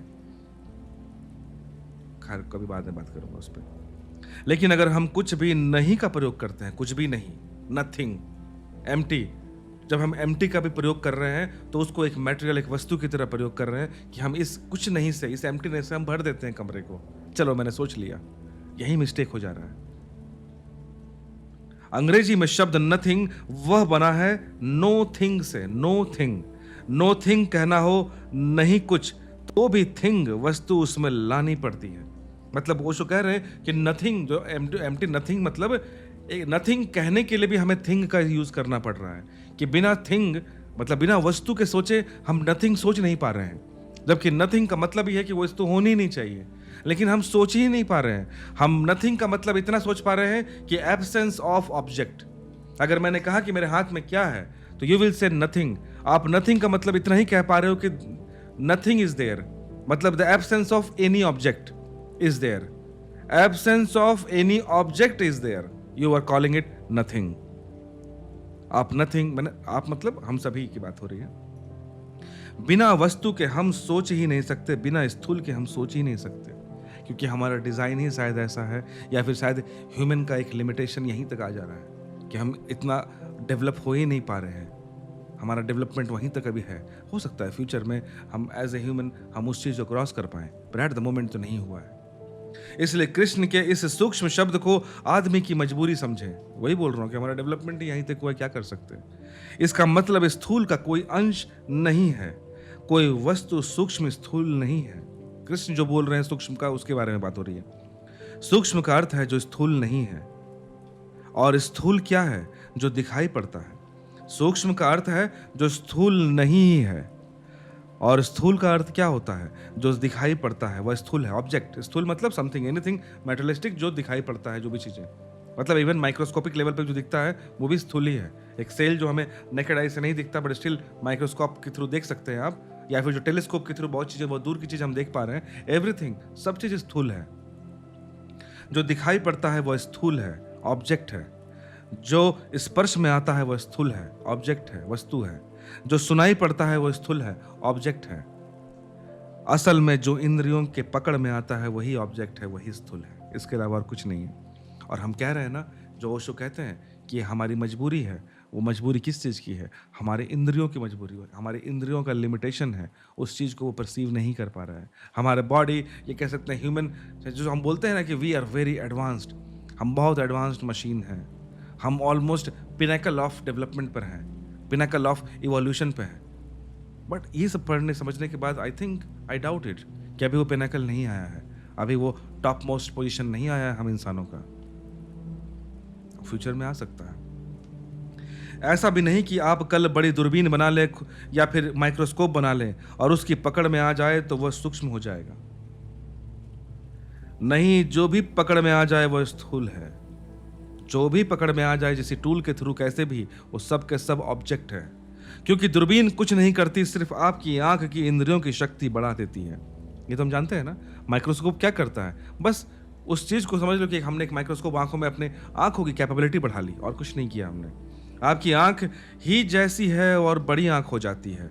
बड़े से बड़े यंत्र में भी हम विकसित कर लें, तब भी जो पकड़ में आ जाए वो स्थूल होगा, क्योंकि सब यंत्र हमारी इंद्रियों के एक्सटेंशन है। वे हमारी इंद्रियों के लिए जोड़े गए हिस्से हैं। जो भी ऑब्जेक्ट, जो भी मशीनरी हम यूज करते हैं, ओवरऑल ये माइक जो है, ये ओवरऑल जो मैं बोल पा रहा हूँ उसी को एम्पलीफाई करके कहीं ना कहीं ट्रांसफर कर रहा है। ये कुछ नया नहीं, ये कुछ अलग नहीं है। ये मेरे ही जो सेंसेस है उसी को एक बूस्ट करवा रहा है, और कुछ नहीं है। तो एक आदमी आंख से चश्मा लगा कर देखता है, चश्मा लगा कर देखता है, तो उसे आंख से नहीं दिखाई पड़ता था, वह अब दिखाई पड़ रहा है। चश्मा लगाने का अर्थ यही है कि जो आंख से अभी तक मैं नहीं देख पा रहा हूं, अब मुझे क्लियर दिख रहा है। लेकिन वह कोई सूक्ष्म चीज नहीं देख रहा। वैज्ञानिक बड़े दूर की चीज देख रहे हैं, बड़े दूर का, लेकिन वह भी स्थूल है, वह भी ऑब्जेक्ट है। जो भी दिखाई पड़ेगा, जो भी सुनाई पड़ेगा, जो भी स्पर्श में आएगा, इंद्रियों की सीमा के भीतर में जो भी आएगा, वह स्थूल है। सूक्ष्म का मतलब जो मनुष्य की इंद्रियों की सीमा में न हो, नहीं आ सकता, नहीं लाया जा सकता। असल में विचार भी जिसे नहीं पकड़ सकता वही सूक्ष्म है। तो मैंने अब जब वसुदेव जी ने जब वो हवा का एग्जाम्पल दिए कि हवा नहीं दिखती पर हम महसूस कर सकते हैं, तो मैंने कहा ना उस वक्त कि मेटाफोरिकली आप सही कह सकते, ये सही बोल रहे हैं। फॉर एग्जाम्पल के तौर पे आप इन चीज़ों को यूज़ कर सकते हैं। लेकिन यही चीज़ आत्मा परमात्मा का ज्ञान होना है नहीं, क्योंकि जो हवा भी है वो एक स्थूल चीज है, वो ऑब्जेक्ट है, वो हमसे टकराती है, हम उसको फील कर सकते हैं हमारे स्किन में। तो वो चीज भी क्वांटिफाइबल है, हम देख सकते हैं, महसूस कर सकते हैं, सुन सकते हैं, उसका एग्जिस्टेंस हम महसूस कर सकते हैं। वो असत है, वो भी एक्सप्रेशन ही है। लेकिन जो इन सब चीजों से परे हो, जो इवन सोच भी नहीं पा रहे, वो थॉट में भी क्वांटिफाई नहीं हो पा रहा है, क्योंकि सोच मतलब क्या, जो ड्रीम आपने देखा रात को वो आपके थॉट में ही चला, तो वो भी वो ट्रुथ नहीं है, वो सत्य नहीं है। भले वो फिजिकली नॉन एग्जिस्टेंट है वो ड्रीम, स्टिल दैट इज असत, वो नॉन रियल है। कमेंट्स क्या है, जरा कमेंट्स एक बार देख लूं मैं, कहाँ गया मेरा चलो। चलो क्या कमेंट है आगे।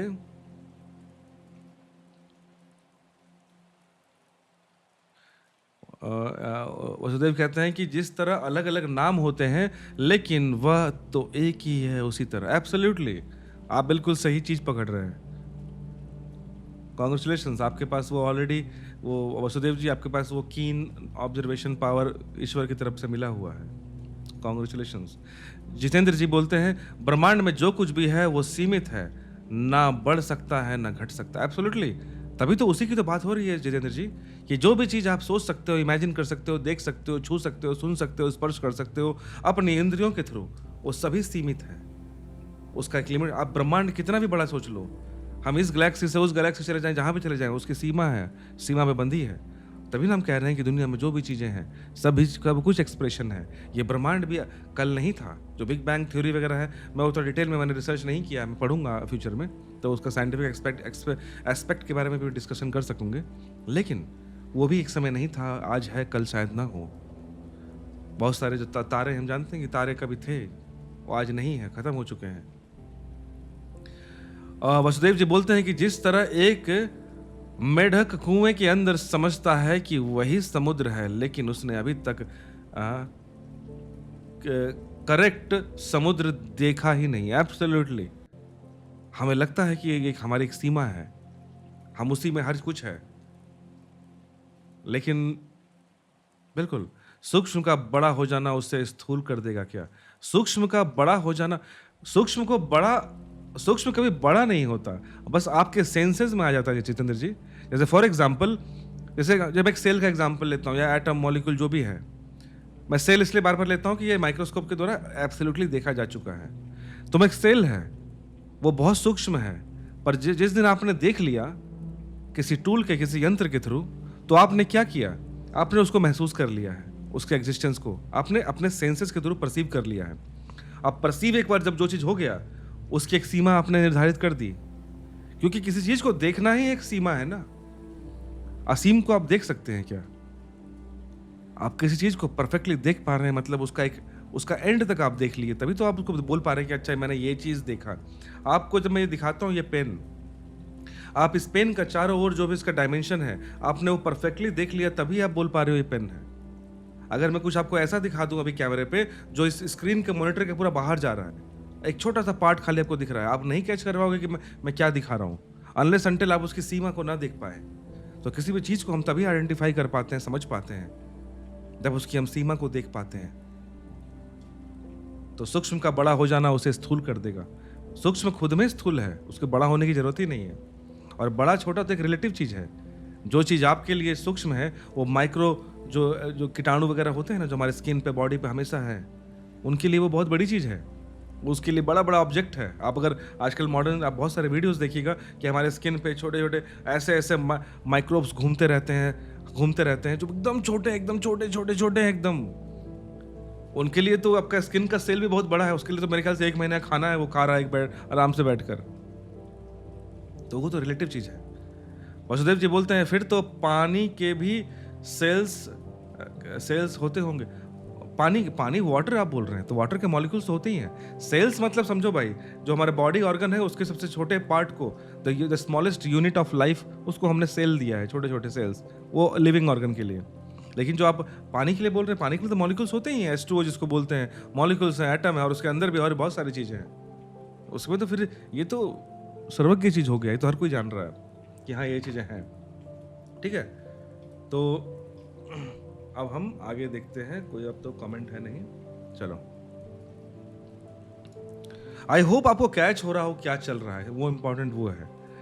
अब वैज्ञानिक कहते हैं, ओशो ने कहा कि अब वैज्ञानिक कहते हैं कल तक वह परमाणु सूक्ष्मतम था। चलिए वसुदेव जी, आपके लिए ये वाला कमेंट जो आपने दिया कि पानी का भी एक सेल्स होता है कि नहीं, चले उसी पे अब कुछ शायद मेरे ख्याल से ओशो बता रहे हैं कि अब वैज्ञानिक कहते हैं कल तक वो परमाणु सूक्ष्मतम था, वो एटम बहुत सूक्ष्मतम था, अब परमाणु भी टूट गया, अब इलेक्ट्रॉन प्रोटॉन न्यूट्रॉन में आ गया, हमने और ज्यादा उसके अंदर चले गए।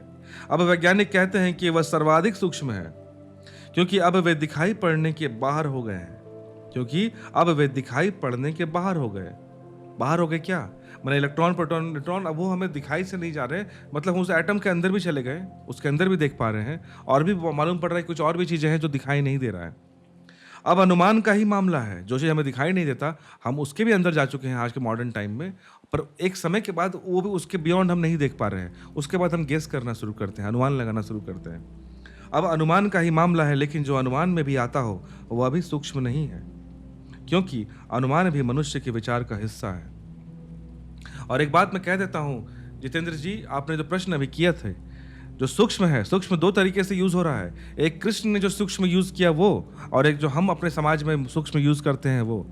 क्योंकि हम जो अब समाज में सूक्ष्म यूज करते हैं माइक्रोस्कोपिक लेवल चीजें को, उसको हम टूल्स के थ्रू देख पा रहे हैं, लेकिन कृष्ण ने भाषा के लिमिटेशन के अंतर्गत, भाषा की एक लिमिटेशन है, सीमा है, उस कारण से सबसे स्मॉलेस्ट जो वर्ड दिया उसको सूक्ष्म कहा, मतलब जो चीज दिखाई ना दे, कभी परसीव ही ना हो। लेकिन हम जानते हैं कि मॉडर्न टाइम में जिस तरह हम सूक्ष्म शब्द इस्तेमाल करते हैं माइक्रोस्कोपिक, उसको हम देख सकते हैं, तो इसलिए सूक्ष्म शब्द पे ध्यान दीजिएगा। इसलिए यहाँ पे इस लाइन में देखिए ओशो क्या कहते हैं कि लेकिन जो अनुमान के भी बाहर है, जो अनुमान में भी आता है, वह अभी सूक्ष्म नहीं है। माने इतना कुछ कि जिसको आप सोच भी पा रहे हो, इसका इमेजिनेशन भी कर पा रहे हो, वो भी सूक्ष्म नहीं है। यहाँ पे किस सूक्ष्म की बात की गई है? जो कृष्ण ने यूज किया है उसके बारे में। जिस तरह अभी बोले ना हमने कि जैसे असीम शब्द, अगर मैं बोलूं कि आकाश का विवरण कीजिए, स्काई को बताइए, तो आप बोलिएगा लिमिटलेस, आप यही बोलिएगा ना, लिमिटलेस। तो आप आकाश को, स्काई को डिफाइन करने के लिए भी आपने लिमिट शब्द का इस्तेमाल किया, मतलब आपने बोला कि एक लिमिट है, उसके बियॉन्ड। तो हम ये शब्दों की या फिर भाषा की एक लिमिटेशन है। इस कारण से कृष्ण के पास भी वहां पे जिस अर्जुन से जब बात कर रहे हो या समझा रहे हो, तो भाषा की एक लिमिटेशन थी। और यह कह सकते हैं कि जो संजय ने जो धृतराष्ट्र को जो कहानी सुना रहे थे, संजय के पास लिमिटेशन है कि उसको जब बोल नहीं पाए होंगे इस तरह से, व्हाटएवर, क्योंकि अनुमान भी मनुष्य के विचार का हिस्सा है। इसलिए वैज्ञानिक जिसे इलेक्ट्रॉन कह रहे हैं वह भी कृष्ण का सूक्ष्म नहीं। इलेक्ट्रॉन के भी पार ठीक होगा कहना, ऑलवेज द बियॉन्ड, जहां तक आप पहुंच जाएंगे उसके जो पार है, वहां भी पहुंच जाएंगे तो उसके जो पार है, द ट्रांसेंडेंटल, वह जो सदा अतिक्रमण कर रहा है, वही सूक्ष्म है। माने समथिंग जो आपके थॉट के भी बियॉन्ड चला गया, जहां तक आप मैक्स टू मैक्स सोच पा रहे हैं, माइन्यूट से माइन्यूट सोच पा रहे हैं, उसके बियॉन्ड भी चला गया।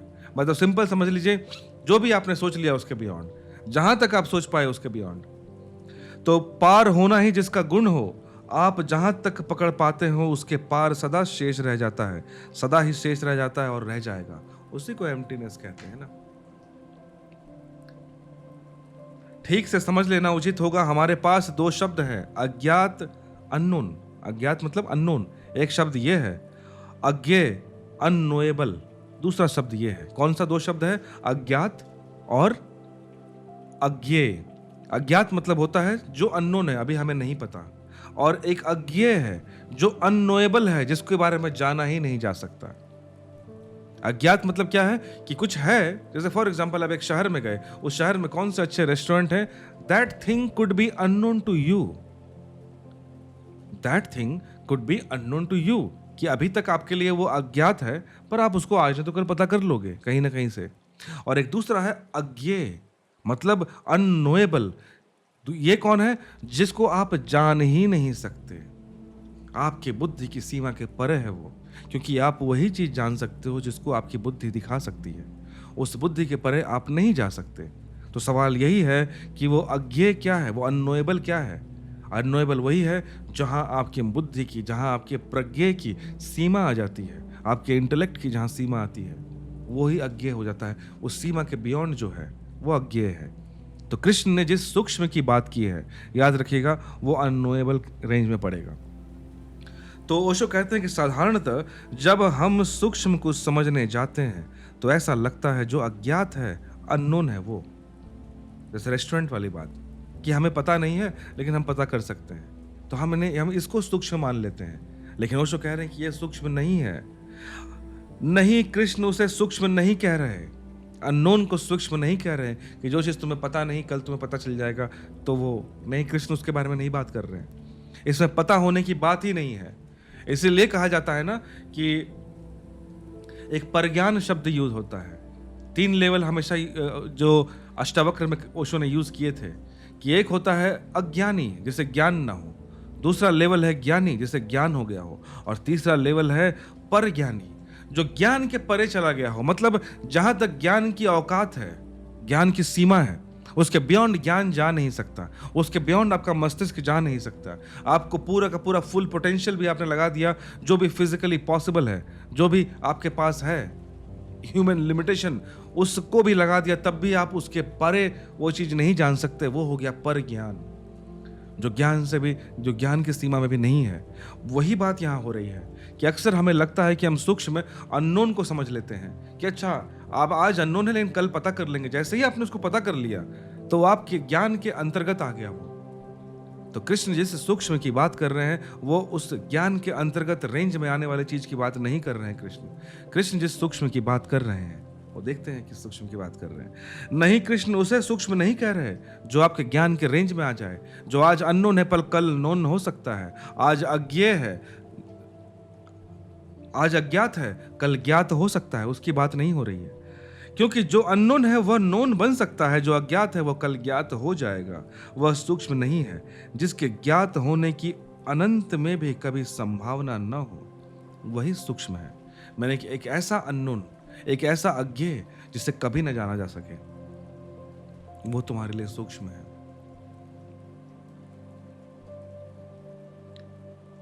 स्थूल ही ज्ञात हो सकता है।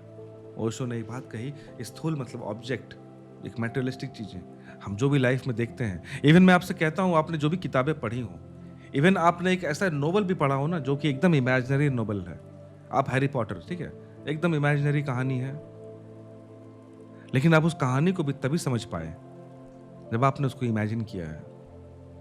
एक बात समझना दोस्त, मैं क्या बता रहा हूँ, जो यहाँ पढ़ा मैं उसी को मैंने एक एग्जाम्पलीफाई कर रहा हूँ कि आप एक काल्पनिक से काल्पनिक कहानी, मैंने हैरी पॉटर का एग्जाम्पल लिया। अगर आपने देखा है, पढ़ा है, मैंने फिल्म नहीं देखी ना पढ़ा है, but I know what is the context.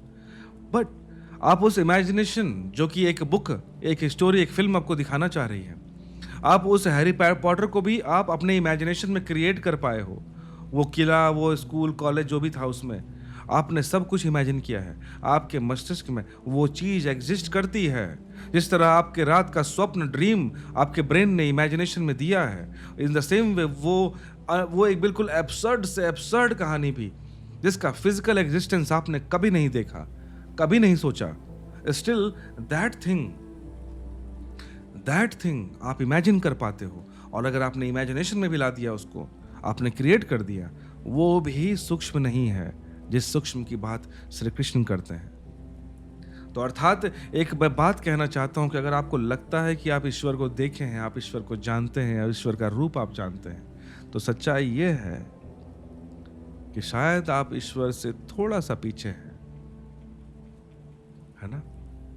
क्योंकि आप अगर उसको जान रहे हैं तो वो उस सूक्ष्म की बात नहीं, आप वहां तक पहुंचे नहीं हैं जहां पे जानना, पहचानना, ज्ञान सब खत्म हो जाता है, आप विलीन हो जाते हो। इसी को कहते हैं मर्ज हो जाना, विलीन होना।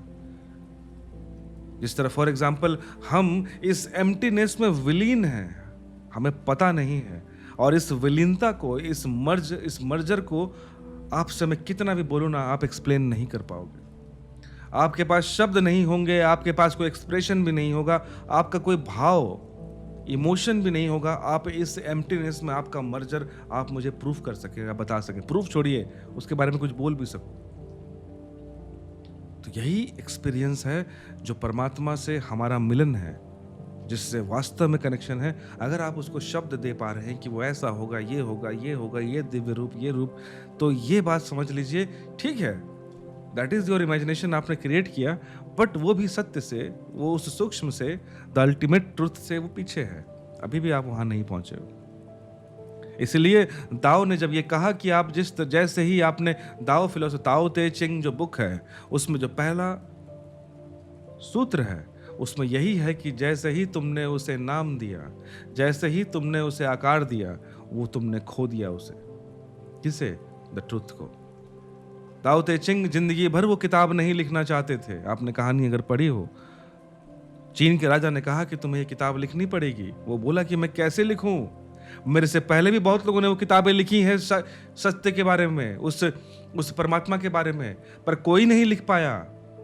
क्योंकि जैसे ही आप उसे शब्द देते हो, कोई भी इमेजिनेशन देते हो, आप उस सत्य से दूर हो जाते हो। तो मैं भी अगर लिखूंगा तो वही काम करूंगा, मैं भी उस सत्य से दूर हो जाऊंगा। इसलिए वो चीन छोड़कर भाग रहे थे। सीमा पे पकड़ा गया। राजा ने कहा कि तुम्हें देश छोड़ के जाना है तो ठीक है, लेकिन जो तुम्हें इतना ज्ञान है, तुम बिना एक किताब दिए नहीं भाग सकते। तो उन्हें वहीं पे उसी समय उन्होंने वो लिखा। इसलिए उनका पहला श्लोक जो है, पहला सूत्र जो है ताओ ते चिंग में यही है कि जैसे ही मैंने उसे लिखा, जैसे ही मैंने उसे नाम दिया, जैसे ही मैंने उसे शब्द दिया, उसी वक्त वो सत्य खो गया।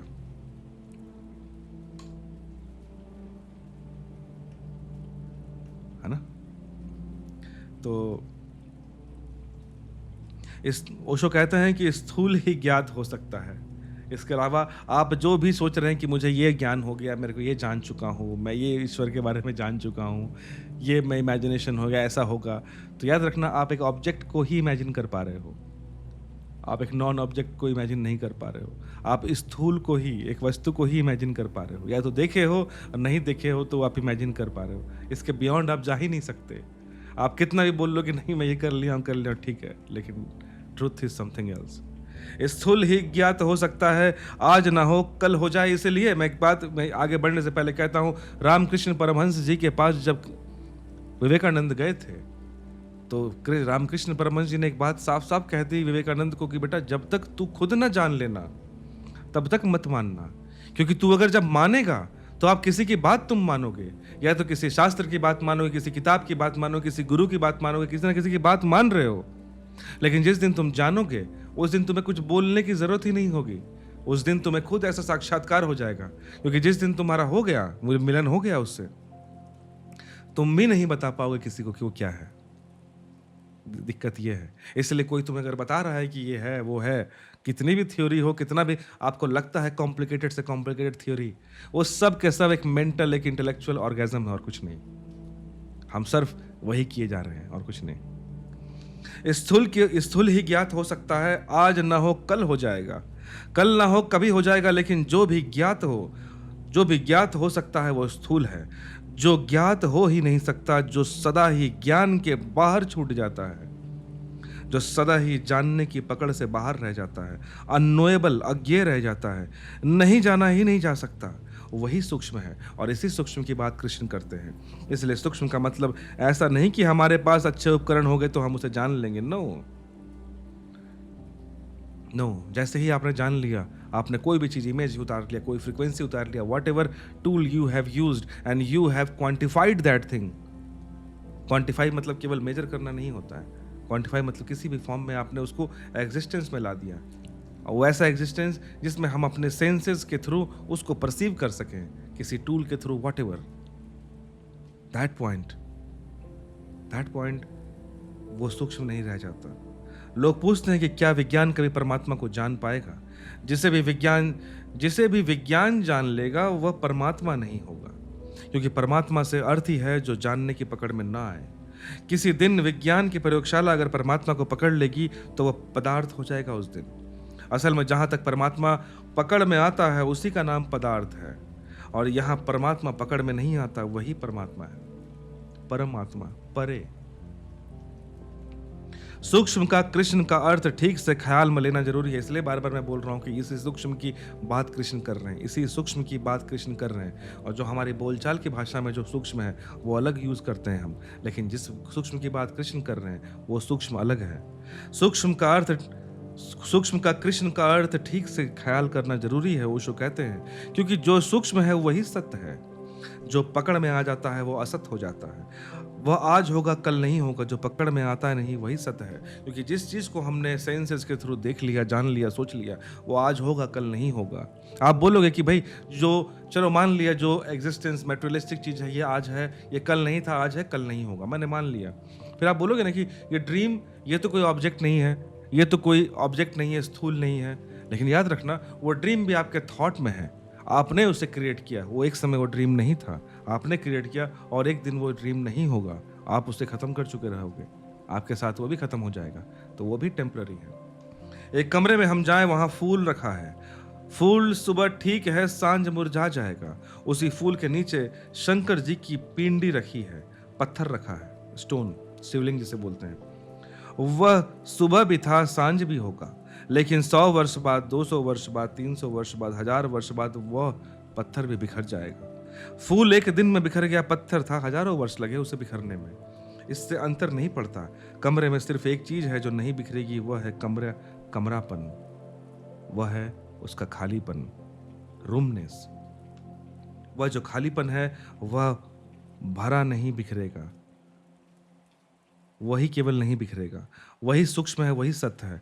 बाकी कमरे में जो भी है वह सब बिखर जाएगा। Now we should continue. तो वो स्टोरी क्या है? ओशो कहते हैं कि मैंने एक ताओइस्ट चित्रकार की कहानी पढ़ी। मैंने पढ़ा कि एक ताओ गुरु ने अपने शिष्यों को कहा कि तुम एक चित्र बना लाओ। उन्होंने पूछा कि कोई थीम है, कोई विषय दे। तो उसने कहा, मतलब ताओ ने कहा, तुम एक चित्र बना लाओ कि गाय घास चर रही है। वे चित्र बनाकर लेके आए, सारे स्टूडेंट सभी अच्छे अच्छे चित्र बना के लेके आए, लेकिन एक साधु जो चित्र बनाकर लाया था उसमें जरा चौंकाने वाली बात थी, क्योंकि वह कोरा कागज ही लेकर आया था। सबने बड़े बड़े सुंदर चित्र बनाई, पर उसने क्या कोरा ब्लैंक पेपर लेके आ गया एक साधु। तो ताओ ने पूछा, ताओइस्ट स्टोरी है, जरूरी नहीं ताओ की कहानी, लेकिन उस गुरु ने पूछा कि क्या नहीं बना पाए तुम घास चरते हुए एक गाय की फोटो? तब उसने कहा कि नहीं, चित्र बना है, देखें। फिर गुरु ने उसके कागज की तरफ देखा और शिष्यों ने भी कागज की तरफ देखा। फिर सबने उसकी तरफ देखा और पूछा कि गाय कहाँ है? तो उसने कहा गाय घास चरकर जा चुकी है। उन्होंने क्या पूछा कि घास कहाँ है? तो उसने कहा कि घास गाय चर गई। तो उन्होंने पूछा इसमें फिर क्या बचा? तो उसने कहा जो गाय के पहले भी था और घास के पहले भी था, गाय के बाद भी बचता है और घास के बाद भी बचता है, वही मैं बना कर लाया हूँ। लेकिन वे सब कहने लगे यह कोरा कागज है। पर उसने कहा कि यही बचता है, यह कोरापन, यह एम्प्टीनेस, यही बचता है। और इस एग्जाम्पल को मैंने जहाँ तक जानता हूँ, इस स्टोरी को किसी मूवी में भी यूज़ किया गया है, कॉमेडी मूवी में। I can't remember the name, but यही कॉन्सेप्ट एक पेंटिंग वाला घास चलता हुआ घोड़ा, वो वाला इस टाइप से था। अरशद वारसी वगैरह उसमें है, तो आप वो देखिएगा। तो यहाँ पे जो मेन मैसेज दिया गया ना कि कोरापन बचा, उस घास, उस घोड़े, उस गाय से पहले भी वो चीज़ कोरापन था और उसके उनके चले जाने के बाद भी वो कोरापन बचेगा। This is emptiness, this is सत्य, दिस इज इटर्नल। तो जो जितेंद्र जी आप जो बात कह रहे हैं ना कि यहाँ पे कॉन्फ्लिक्ट है या फिर ये नहीं है या फिर हम हार मानने वाली बात है, यह हार मानने वाली बात नहीं है। कुछ चीज़ें जो ऑलमाइटी है ना, जो ऑलमाइटी जिसको कह दीजिए, चाहे गॉड बोलिए, सत्य बोलिए, आत्मा बोलिए, परमात्मा बोलिए, हम अक्सर उसको ह्यूमन नेचर के थ्रू देखना चाहते हैं। ये जीतना हारना, राइट रॉन्ग, ये सारे हमने बनाई है, ये सारे हमारे थॉट के क्रिएशन हैं। हमें लगता है कि पूरी दुनिया ऐसे ही चलती है। जैसे हमें लगता है ना कि हम दुनिया को ऐसे देख रहे हैं, तो हमारे जो साथ में जो हमारे पेट होते हैं, जानवर हैं, कुत्ता, बिल्ली, गाय, हम अक्सर देखिए उनसे वैसे ही बिहेव करते हैं। आप देखिएगा, हम देखिए हमारा लिमिटेशन आपको दिखाता हूँ मैं। कोई जानवर आया, हम उससे कैसे बात करते हैं? और come here, come on puppy, sit down, because we think that whatever we are speaking and whatever method we have to communicate, those animals have the same method of communication. ये हमारा limitation है। और ये तो देखिए मैंने जीवों की ही बात की, उन जीवों में भी अलग अलग तरीके हैं कम्युनिकेशन के जो हमें नहीं पता, और जो हमारा कम्युनिकेशन मेथड है उनको नहीं पता। पर इसका मतलब ये नहीं कि वो मेथड एग्जिस्ट नहीं करते, लेकिन हम क्या करते हैं, हम चूंकि अपने नजरिए से हम जो जानते हैं, हम जो सोचते हैं, हम दुनिया को उसी तराजू से देख पाते हैं, और हम उस परमात्मा को उसी तरह समझने की कोशिश करते हैं। हम उसी मेथड से अपने पेट, अपने जानवरों को समझने की कोशिश करते हैं। हमें लगता है कि हम बोलेंगे सिट डाउन, तो वो आपको लगने लगता है कि एक दिन बैठने लगता है, एंड यू मे थिंक कि आपके सिट डाउन शब्द को वो समझ गया है। वो आपका सिट डाउन शब्द उसके लिए एक साउंड है, nothing else. He just understood कि this sort of sound will come and I have to react this thing because my owner is expecting me to do this thing, that's all. वो आपकी भाषा, आपके feeling को नहीं समझ रहा है वो। इन द सेम वे उनका कम्युनिकेशन लेवल अलग है, पर दिक्कत कहाँ है कि हमें लगता है कि हम ऐसे कम्युनिकेट कर सकते हैं तो वो भी वैसे ही कम्युनिकेट करते होंगे। हमें लगता है कि हम उसको इस तरह ऑब्जेक्ट दिखाते हैं, हम जिस तरह इस शेप को देख पा रहे हैं एज ए ह्यूमन, वो जानवर भी उसको ऐसे ही शेप में देख पाते होंगे, वी थिंक। पर नहीं, उनका देखना अलग होगा, उनका कलर परसेप्शन अलग होगा। हो सकता है वो अलग शेप देखते हो, जिनको हम सर्किल बोलते हैं, हो सकता है वो स्क्वायर देखते हो, वी नेवर नो। बट हम हर चीज को अपने चश्मे से देखते हैं और हमें लगता है कि दुनिया में हर चीज एग्जिस्टिंग और नॉन एग्जिस्टिंग उसी अकॉर्डिंग काम कर रही है। इसीलिए हमने हमने जो आपने ये बोले कि ये तो हार मानने वाली बात है, ये हार जीत हमने बनाई है ये कॉन्सेप्ट। पर ये कॉन्सेप्ट दुनिया में यूनिवर्सल हो, ऐसा तो नहीं है। तो यहाँ पे परमात्मा के जब सेंस में आता है, जो कि एक ही है, वहां से जीत हार का चीज ही नहीं है। एक जो बच्चा कोख में होता है ना माँ के, वो अपने माँ से कंपटीशन नहीं करता है कौन बड़ा कौन छोटा, हम उसी के पार्ट है, क्या बड़ा क्या छोटा। ये थोड़े समझने वाली बात है, मैं भी समझने की कोशिश ही कर रहा हूं। आई होप हम एक दिन समझ पाए। कृष्ण इस कोरेपन को सूक्ष्म कह रहे हैं, जो हमेशा से था, हमेशा है और हमेशा रहेगा, जो आपके समझ के बाहर हो। और जो चीज आपने जो कहा ना कि जिस तरह से आपने कहा कि हम परमात्मा और पदार्थ में डिफरेंस, ओशो यही कह रहे हैं या फिर कृष्ण वही समझाना चाह रहे हैं कि the day you will know something, you have quantified that thing, you have materialised that thing. वो या तो रियल में एग्जिस्ट कर रहा है या आपकी इमेजिनेशन में एग्जिस्ट कर रहा है, और हमारा इमेजिनेशन उसका एग्जिस्टेंस उसको एक सीमा में बांधता है। इस कारण से ओशो ने कहा कि आपने परमात्मा को पदार्थ के रूप में देख रहे हो, क्योंकि हर एक पदार्थ की एक सीमा है। आप दुनिया में ऐसा एक भी चीज मुझे नहीं बता सकते, समझा सकते जिसके कोई लिमिटेशन, कोई बाउंड्री ना हो। मुझे एक चीज बता दीजिए कि प्रशांत मैं ये चीज सोचता हूं, इसकी बाउंड्री नहीं है। नहीं, you can never show me even single one thing. आपकी सोच भी लिमिटेड होगी, हमारी सोच भी, मेरी सोच भी लिमिटेड है। आप कितने भी ज्ञानी हो, आप दुनिया का सारा ज्ञान पी के बैठ जाओ, उसकी भी सीमा है। पर वो ओशो यही कह रहे हैं, कृष्ण वही कह रहे हैं कि उस सीमा के परे ही हमें जाना है। वही वहाँ पे परमात्मा जिसको कहते हो, या आत्मा कहते हो, सत्य कहते हो, ईश्वर कहते हो, गॉड कहते हो, अल्लाह कहते हो, जो कहते हो तुम, वही है। तो एक कृष्ण इस कोरेपन को सूक्ष्म कह रहे हैं, जो सब लहरों के उठ जाने, गिर जाने के बाद बच जाता है, और जो सदा बचा रहता है वही सत्य है। तो मेटाफोरिकली वो सागर है जो लहरें उठे, सुनामी उठे, जो उठे, लहरें उठे, गिर जाएं, टूट जाएं, बिखर जाएं, पहाड़ों से टकरा जाएं, लेकिन वो सागर हमेशा से वहाँ पर है। उस लहर के बनने से पहले भी वो सागर था, उस लहर जब बनी उस दरमियान भी वो सागर था, और वो लहर जब उससे अपने आप बिखर जाती है, फिर वापस मिल जाती है, तब भी वो सागर है, वो कहीं नहीं गया। पर अक्सर ये होता है कि अगर आपने जो बात बोली जितेंद्र जी, अगर उस अकॉर्डिंग में लूं, अगर वो लहर उस सागर से लड़ने की कोशिश करे, अगर वो लहर कोशिश करे कि उस सागर को अपने में घोंट ले, पी ले, और अगर हमने जो ये बात कही ना यहाँ पर कि जो भी चीज हम जानते जाते हैं वो मेटेरियलाइज होते जाता है, पदार्थ होते जाता है, तो इस बात से समझना वो लहर जितना बड़ा बनते जाए, अगर वो इतना ऊंचा लहर है तब भी वो लहर ही है, और जैसे ही वो लहर और बड़ा हो जाए, उसने सागर का और थोड़ा पोर्शन अपने अंदर ले लिया, तब भी वो लहर ही हो जाता है। वो लहर सुनामी का स्वरूप ले ले, सुनामी में बहुत बड़ा लहर होता है, तब भी वो लहर ही है, वो सागर नहीं बन पाया। लेकिन उसने छोटे लहर की तुलना में बहुत बड़ा पार्ट समझ लिया, जान लिया, अपने लहर पंक्ति में समा लिया, पर है वो लहर ही बन गया। जैसे ही सागर का वो पार्ट उसने अपने अंदर लिया, चाहे कितना भी विकराल लहर बन जाए, जितना बड़ा भी वेव बन जाए, वो सुनामी से भी बड़ा वेव बन जाए, स्टिल वो वेव ही रहेगा, वो वेव ही कहलाएगा, वो लहर ही कहलाएगा, वो सागर नहीं कहलाएगा। वो सागर का पार्ट है वो, लेकिन अंत में उसको सागर में ही मिलना है।